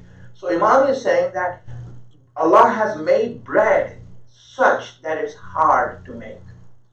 It's difficult, it has processes to make, right? لِيَكُونَ لِلنَّاسِ فِيهَا شُغْلًا, in order that people can have something to do in terms of hard work. They can busy themselves with that. They can work with that. They can do work. Now what happened? يَكُفُّهُ أَن يُخْرِجَهُ الْفَرَاغ مِنَ الْعَشْرِ, so that they can stop becoming lazy. Allah made bread such that they can stop, that when they work hard, they will not become lazy. He says, have you seen, I'll just translate it, have you seen a toddler? A toddler, yutfahu ilal mu'addab. A toddler that you give him to a trainer to discipline him. It is an Islamic way that you give your toddlers to someone who can train them. Who can train them. Imam is saying, have you seen a child who goes to a trainer to be trained? You know, he's a toddler, he's going to a boot camp, you know, to learn discipline. Look at that. And then he says that, وَهُوَ طِفْلٌ, and he's just a kid. He's just a kid. وَلَمْ تَكْمُلْ زَعْتَهُ لِلتَّعْلِيمِ, he is not ready for learning yet. He is not ready for learning yet, but still you send him to someone so that he can be disciplined, he can be trained. Why? Because he says, ذَلِكَ يَشْتَغَلُ عَنِ اللَّعْبِ وَالْعَبَثِ, so that you can stop him from just having time to play. He should not be just involved in playing and not doing anything and wasting his time. A toddler, he's not talking about 8-year-old, 10-year-old, he's talking about toddler.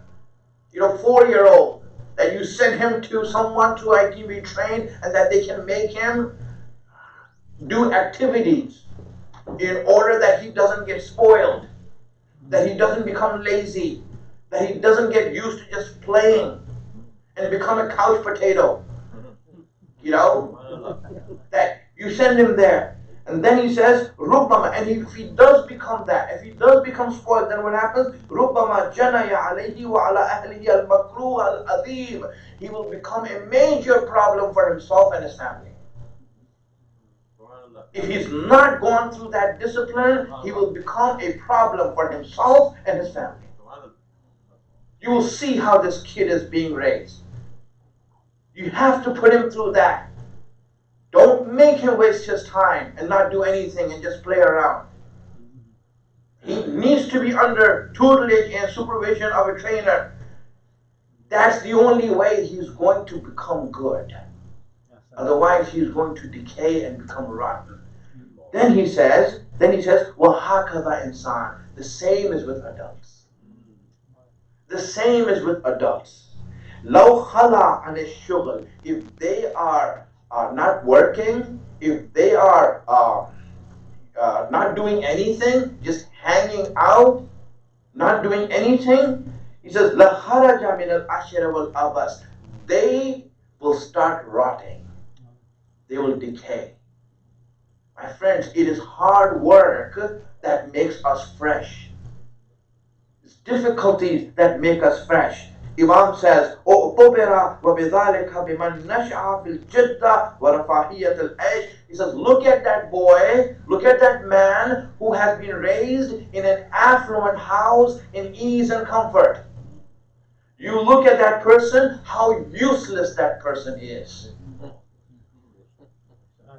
How useless that person has become. My friends, this hadith, and there's so many, I just brought one hadith to give you this example. Reason why we go through difficulties and pain. Reason why we go through hardships. One of those reasons is because Allah knows that's the only way that He can keep us from decaying and rotting and becoming useless for society. That's how we become. We can do a lot of hard work. Imam Ali gives the example of two trees, one that's growing near water, one that's growing in the desert. He says, look at these two trees. That desert tree has no water, and that tree that's around water has water all around it. But he says that tree that grows in the water is so weak that any wind that comes, it will be knocked down. And that tree that grows in the desert is so strong that no matter how many winds come, it will not be knocked down. Give the example of human beings. He says, look at you. If you give yourself ease and comfort all the time, what will happen? You will become so easy, so soft, and so useless that you will never be able to stand for anything that is truthful. Every one of us should now, in this society that we live in, we should not take the advice of the people who are trying to raise their children in the society, because they don't know. You need to get that in your mind that they don't know how to raise human beings. If they knew, the society would be much better. But it's not. So the thing is that they don't know. Allah knows. Ahlul Bayt know. And that's why when we look at them, how do you raise ourselves and our children? Do not make the mistake of making your children just want to play. Youth shouldn't be like that at all.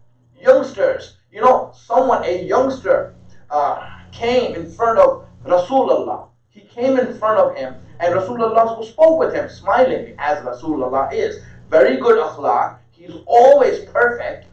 So when he spoke to the kid, he was like talking to him nicely, and he asked him his name, where he lives, and all these things, and the conversation was going on. And then he asked him, so what do you do? What do you do? And he says, nothing. I'm not doing anything. My dad takes care of me. He said, I don't do anything. So you know what Rasulullah said? As soon as he said that, his composure just changed. Rasulullah's face changed right away. And he says, I just lost all respect for you. I don't want to see you again. He cannot stand seeing a youngster who doesn't work hard. A youngster who doesn't work hard, it's impossible for you to imagine that. How is it possible? Youngsters should know that they have energy. Allah gave them energy. He gave them power. He gave them youth. That means that they should be the hardest working people. They should be jumping to do things. And we are now living in a society that has gone berserk. I go to every masjid, you see all these Retired people are volunteering and making chai and doing things like and the kids are like hanging out there, sitting around saying, thank you for the chai. Get yourself up, you see someone who's like your grandfather's age working, and you let him work like that? You need to get it out of his hand. You need to be the volunteer. Step up and step to the plate and do the batting. You need to be the one to take the things in your hand. You're the youngsters. That's how youngsters should be. They need to be so active that they need to be running around and trying to take things off of the hands of volunteers and say, let us do it. Let us do it. We see at home also, mothers doing all the work. Mothers doing all the work, and you know what? The kid is playing his games or doing something fruitless like that. And then what happened? And even when the mother calls him, he is not willing to answer. First he ignores as if he never heard it. And then when there's no way to avoid her calls, then he's like, yes, what can I do? And that too, not even he got up from his place. He's sitting in his own place and saying this. I mean, your mother is calling you. You should be jumping up and going to her so she doesn't have to raise her voice to reach you. You need to go to her. That is how the Shia of Ahlul Bayt behave. This is how we behave. We haven't learned that behavior from Ahlul Bayt. That a mother or father is working and here we are sitting around and letting them do work. It's not possible. My friends, just imagine this. Can you imagine that Bibi Zainab would do something and Ali Akbar would be just watching her? And Qasim would be just watching her? Just imagine this.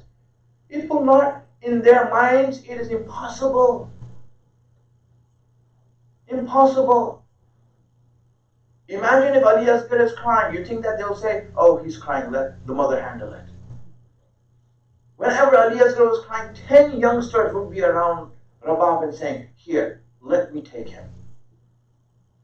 Let me take him. This is how youngsters are. This is how they should be. They would look at it as a dishonor that elders are working while I'm around.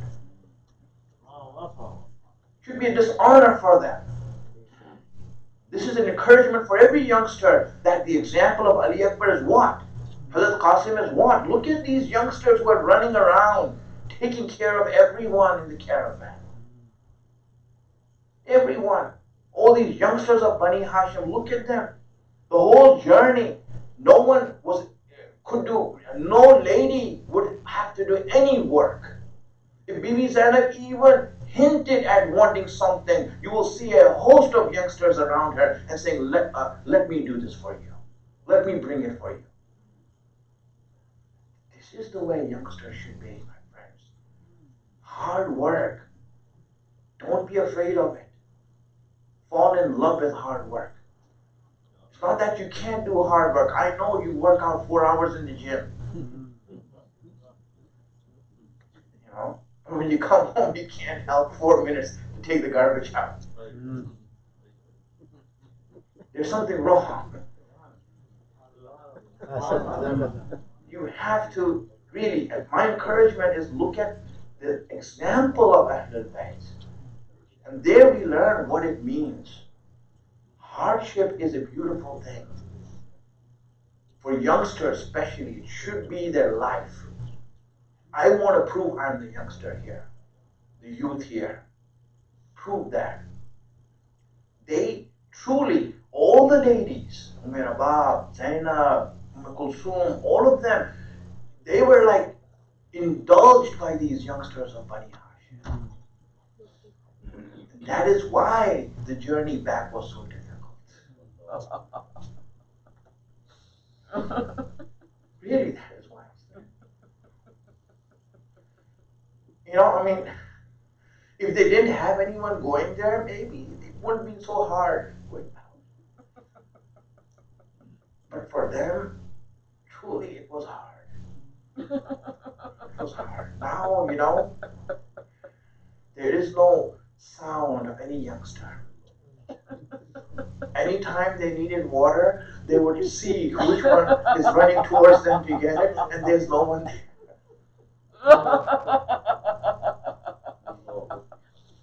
It is true, isn't it? Rabah, obviously Rabah was different because, you know, she always was giving Ali Asghar in the hands of others, but she had no Ali Asghar to give.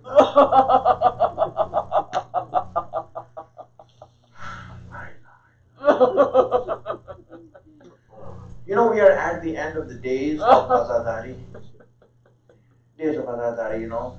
There's a checklist we have for every Shia that he should mark off that he has done in Muharram. You know, 5 things that every Shia should do in Muharram.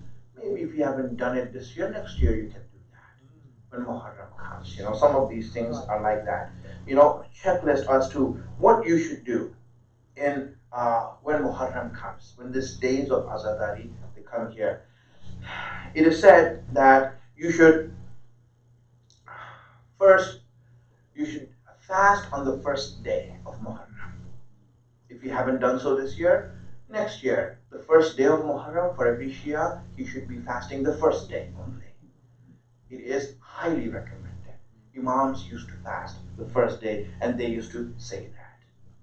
Second thing that every Shia should do in Muharram is to cry for Imam Hussein. Cry. You know, crying for Imam Hussein wipes out the most severest guna in sin. Really, it just wipes it out completely, erases it.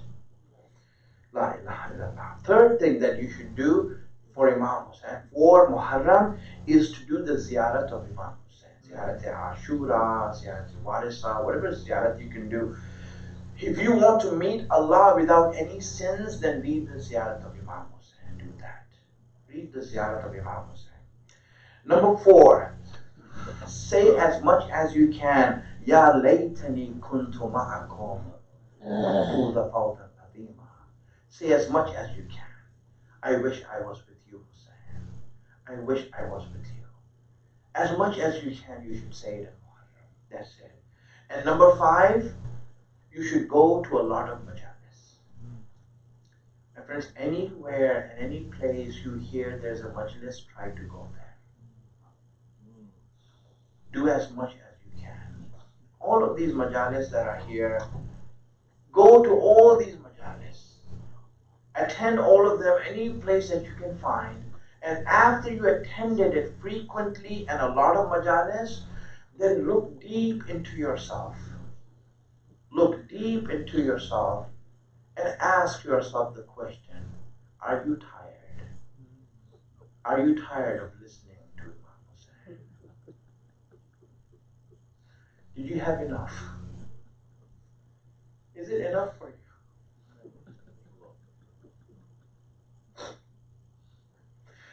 And if you see that you're not tired, you want more, when you see that you want more majalis and you want more crying, then go into sajda and say, Allahumma lakal hamdu hamd shakirin.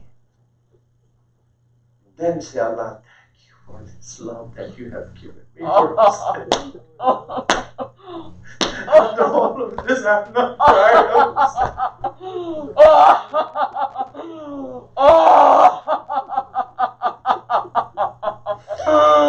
Then you have a right to say to Hussein, Hussein, I love you, Hussein.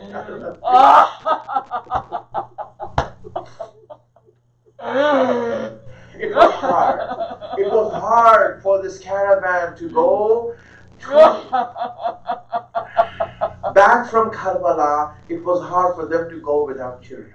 without those youngsters, without Ali Akbar, without Qasim, without Owen and Muhammad. Every turn they were looking and seeing where are these children. Where are these children? The silence was killing them. Really, the silence was killing them. And the journey was far. And when they came near Medina, and Medina appeared before them, then Kulthum looked out of her camel, and said, Ya Medina Jaddi, lam taqbalina. Oh, city of my grandfather, city of our grandfather, don't accept us, don't let us come there, we can't come there.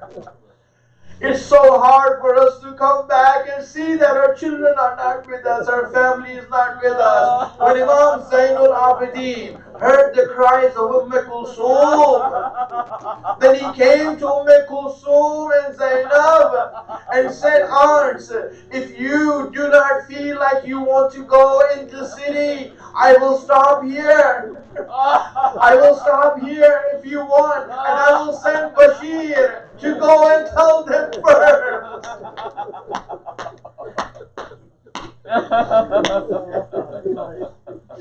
So 2 tents were put there. 2 tents. One for Imam Sajjad and the other one for Zainab and Kulthum. 2 tents were put. And Bashir went inside Medina and he started calling out on the streets of Medina that, oh, people of Medina, the caravan of Hussein has come back, but Hussein has not come with this caravan.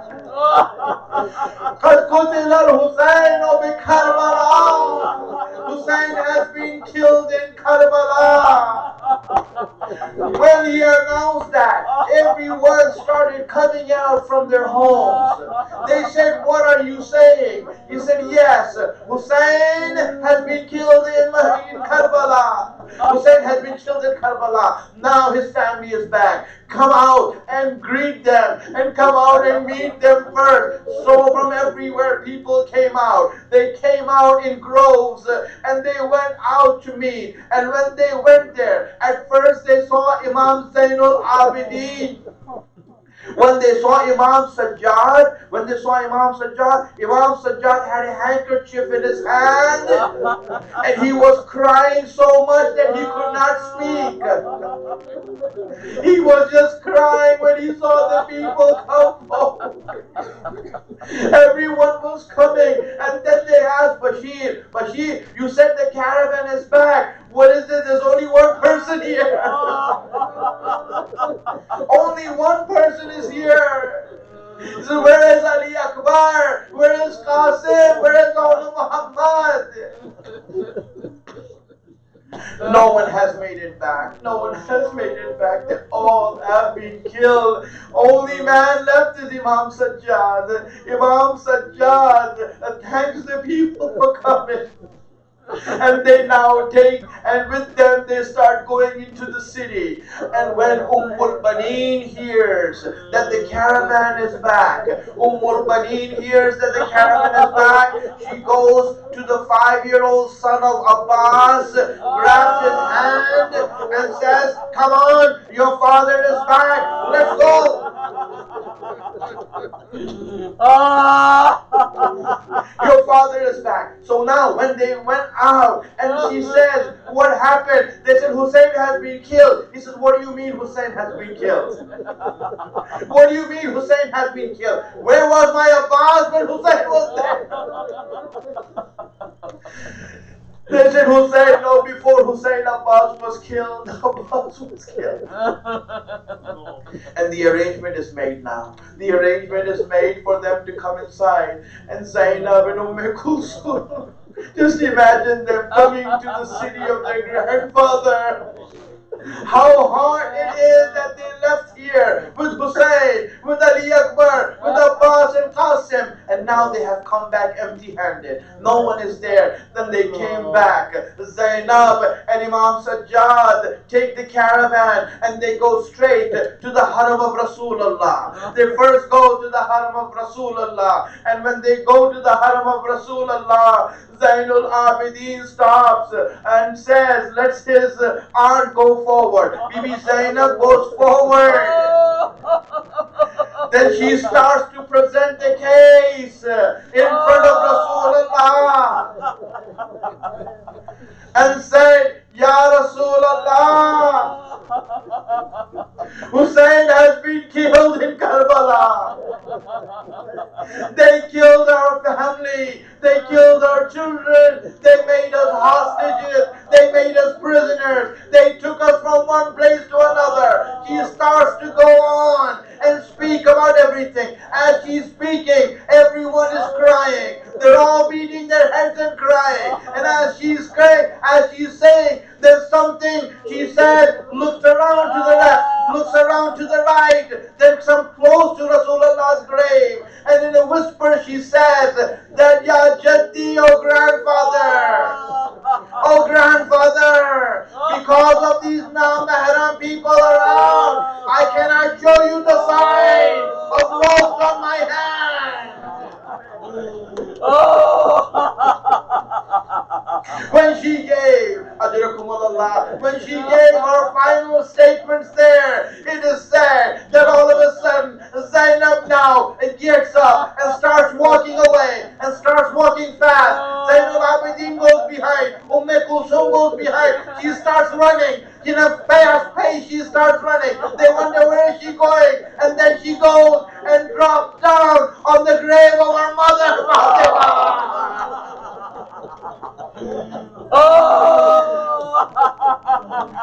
He said, Mother, I have come back. I have come back. And I brought this gift for you. She takes out the shirt of Imam Hussein and says, this is your gift. The shirt of Hussein.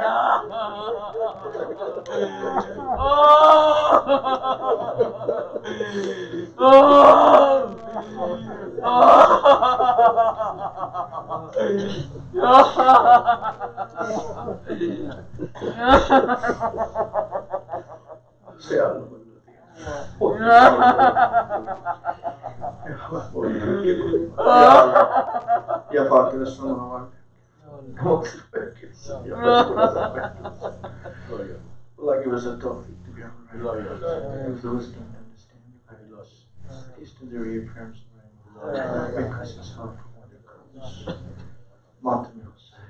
Salam Haq Nashino Pasogwaru Ka गरीब देते हैं पुरसा तुम्हारे प्यारों का सलाम उन पर जिन्हें शर्म खाए जाती है खुले सरों असीरी की खाक आती है सलाम भेजते हैं हम अपनी शाहज़ादी पर कि जिसको सौंप गए मरते वक्त घर सरवर मुसाफिरत ने जिसे बेबसी ये दिखलाई निसार कर दिए बच्चे न बच सका भाई सकीना बीबी तुम्हारे غلام حاضر ہیں، مجھے جو پیاس تو اشکوں کے جام حاضر ہیں، یہ زند یہ حشر یہ صدمے نئے نئے بی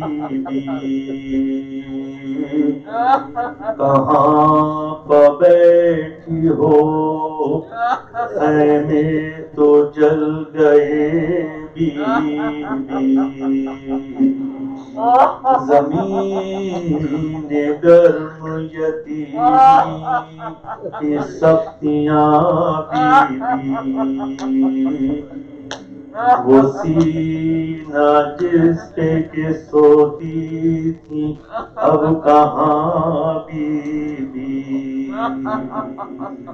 جناب مادر بے شیر کو بھی سب کا سلام، عجیب وقت ہے کیا دے تسلیوں کا پیام، ابھی کلے میں حافظ حافظ سلام خستتن لاشو، سلام تم پر شہیدوں کے بے کفن لاشو، بچے تو اگلے برس ہم ہیں اور یہ غم پھر ہے، جو چل بسے تو یہ اپنا سلام آخر ہے۔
تم نہ آئے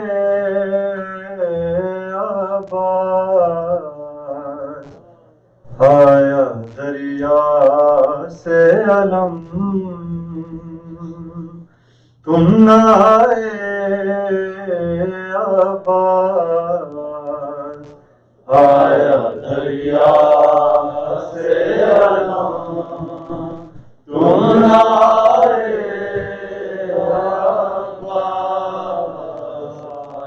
دریا سے علم، تم نہ آئے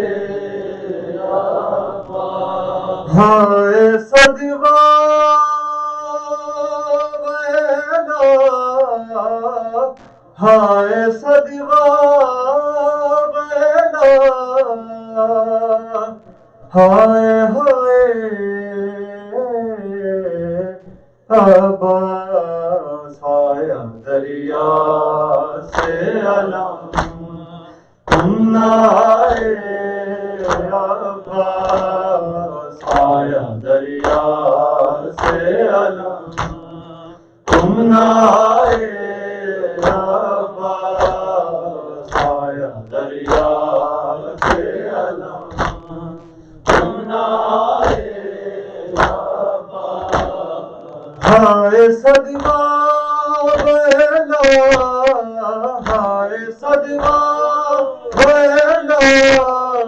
ہائے ہائے آباد آیا دریا سے علم تم نہ آئے آباد آیا دریا سے علم تم نہ آئے آباد شہر کے بچوں پہ ہو تم ناز اٹھانے والے کیوں نہ دریا سے پھرے پانی پلانے والے چھوٹی شہزادی کا چھوڑائی ہوں کہوارائے اصغر میں آئی ہوں لٹ کر زینب نے کہا دید کے سر خبر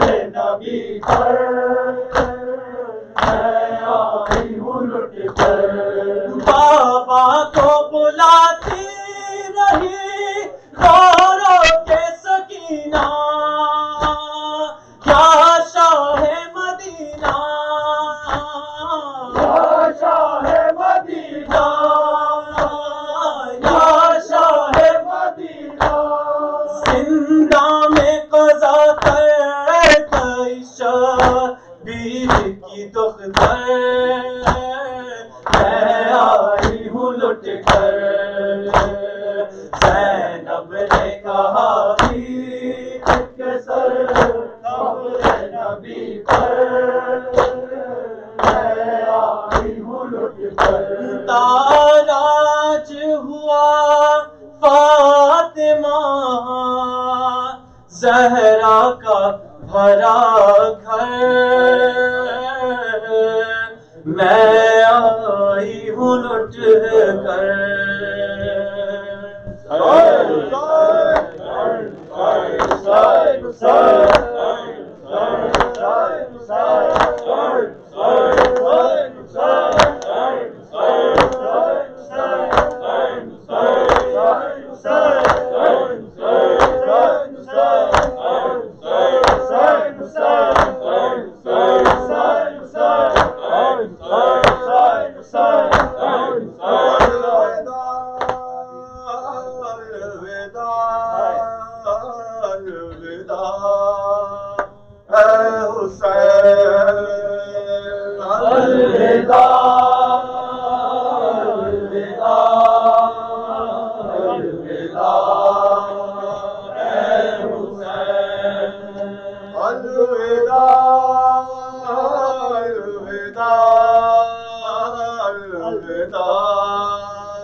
چاہتا ہے یہ دل یوں ہی قائم رہے چاہتا ہے یہ دل یوں ہی قائم رہے چاہتا ہے یہ دل یوں ہی قائم رہے چاہتا ہے یہ دل یوں ہی قائم رہے آہ پھٹتا ہے دل کس طرح یہ کہے الوداع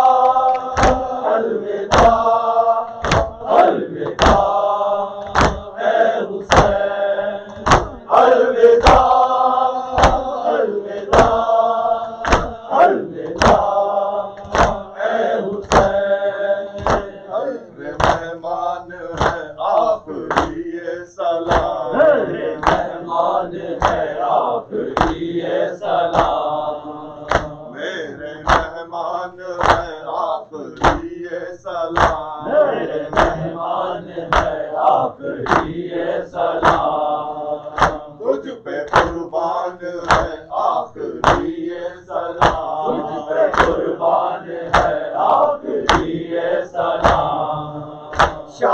ذیشان ہے آخری یہ سلام، ذیشان ہے آخری یہ سلام، شاہ ذیشان ہے آخری یہ سلام، ذیشان ہے آخری یہ سلام، دل ہے ویران ہے آخری یہ سلام، الوداع الوداع الوداع اے حسین، الوداع الوداع الوداع اے حسین، بخش دے ہو گئی ہو جو کوئی خطا، بخش دے ہو گئی ہو جو کوئی خطا، بخش دے ہو گئی ہو جو کوئی خطا، بخش دے ہو گئی ہو جو کوئی خطا، وقت خدمت نہ ہم سے ادا ہو سکا، وقت خدمت نہ ہم سے ادا ہو سکا، غم یہی ہے نہ جی بھر کے ماتم کیا، یہی ہے نہ جی بھر کے ماتم کیا، غم یہی تیری خاطر نہ تو اپنا سر دے دیا،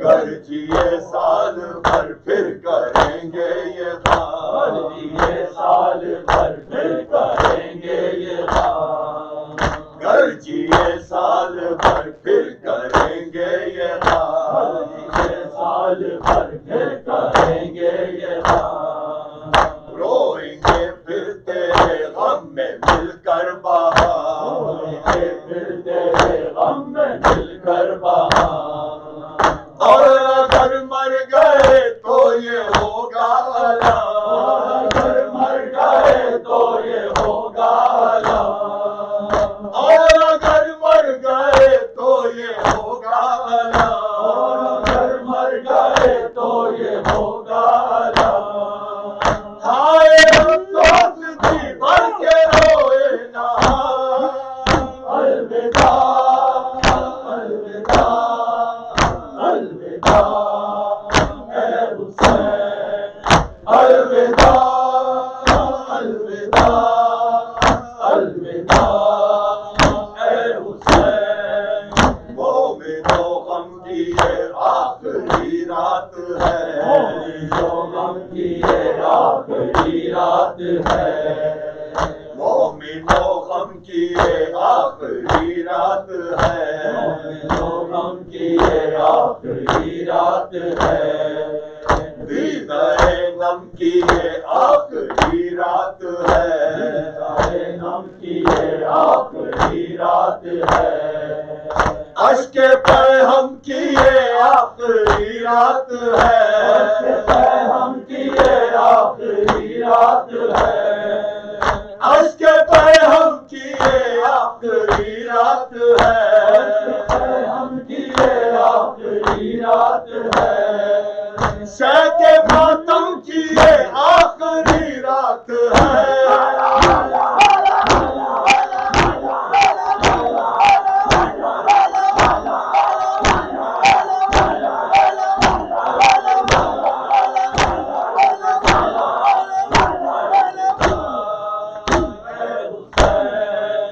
مجلسوں کی یہ مصروفیت پھر کہاں، مجلسوں کی یہ مصروفیت پھر کہاں، مجلسوں کی یہ پھر مصروفیت کہاں، مجلسوں کی یہ پھر مصروفیت کہاں، مجلسوں کی یہ مصروفیت پھر کہاں، مجلسوں کی یہ مصروفیت پھر کہاں، روز و شب کی یہ مشغولیت پھر کہاں، روز و شب کی یہ مشغولیت پھر کہاں، زندگی کی یہ موزونیت پھر کہاں، زندگی کی یہ موزونیت پھر کہاں، زندگی کی یہ موزونیت پھر کہاں، زندگی کی یہ موزونیت پھر کہاں، تو نہیں تو یہ مقبولیت پھر کہاں، الوداع الوداع الوداع اے حسین، الوداع الوداع الوداع اے حسین، الوداع اے حسین، اے حسین الوداع، الوداع اے حسین، اے حسین الوداع، الوداع اے حسین، اے حسین الوداع، الوداع اے حسین، اے حسین الوداع، الوداع اے شاہ مشرقین الوداع، الوداع اے شاہ مشرقین الوداع، بنت احمد کے اے نور عین الوداع، بنت احمد کے اے نور عین الوداع، بنت احمد کے اے نور عین الوداع، بنت احمد کے اے نور عین الوداع، ہے مجاہد کے لبیک بین الوداع،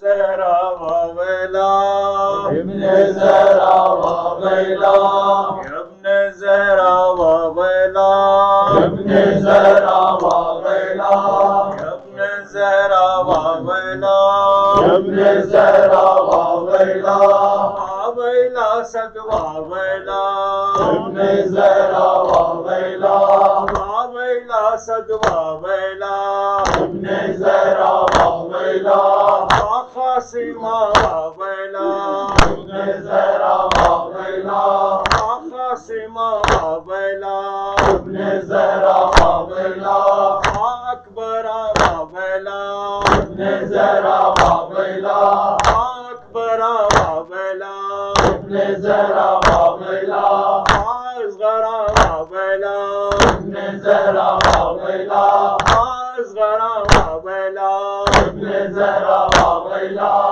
سکینہ واویلا، ابن زہرا واویلا، سکینہ واویلا، ابن زہرا واویلا، عباسا واویلا، ابن زہرا واویلا، عباسا واویلا، ابن زہرا واویلا، ابن زہرا واویلا، ابن زہرا واویلا، ابن زہرا واویلا، ابن زہرا واویلا، واویلا واویلا واویلا واویلا واویلا واویلا، علی علی علی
السلام علیکم یا ابا عبداللہ، السلام علیکم یا ابن رسول اللہ، السلام علیکم یا ابن امیر المومنین و ابن سید الوسیین، السلام علیکم یا ابن فاطمہ الزہراء سیدۃ نساء العالمین، السلام علی الحسین وعلی علی ابن الحسین وعلی اولاد الحسین وعلی اصحاب الحسین، السلام علیکم ورحمۃ اللہ وبرکاتہ، السلام علیکم یا ابو الفضل العباس ابن امیر المومنین وقاسم ابن الحسن ومسلم ابن عقیل وہانی ابن عروہ وحبیب ابن مظاہر والحر الشہید ریاحی، السلام علیکم جمیعاً شہداء کربلا و اسیران کربلا ورحمۃ اللہ وبرکاتہ، السلام علیکم یا غریب الغرباء، السلام علیکم یا معین الضعفاء والفقراء،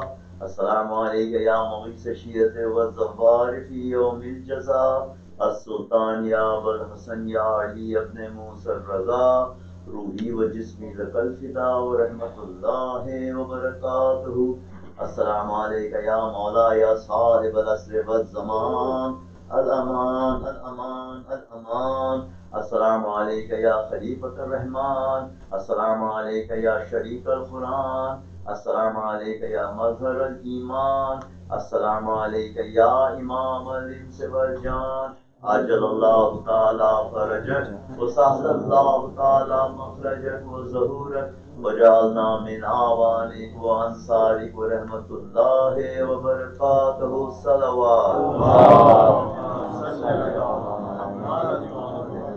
بسم اللہ الرحمن الرحیم، اللہم کل ولیک الحجۃ ابن الحسن صلواتک علیہ وعلی آلہ فی هذه الساعة وفی کل ساعة ولیا وحافظا وقائدا وناصرا ودلیلا معینا حتى تسکنه ارضک طوعا وتمتعه فيها طويلا برحمتك يا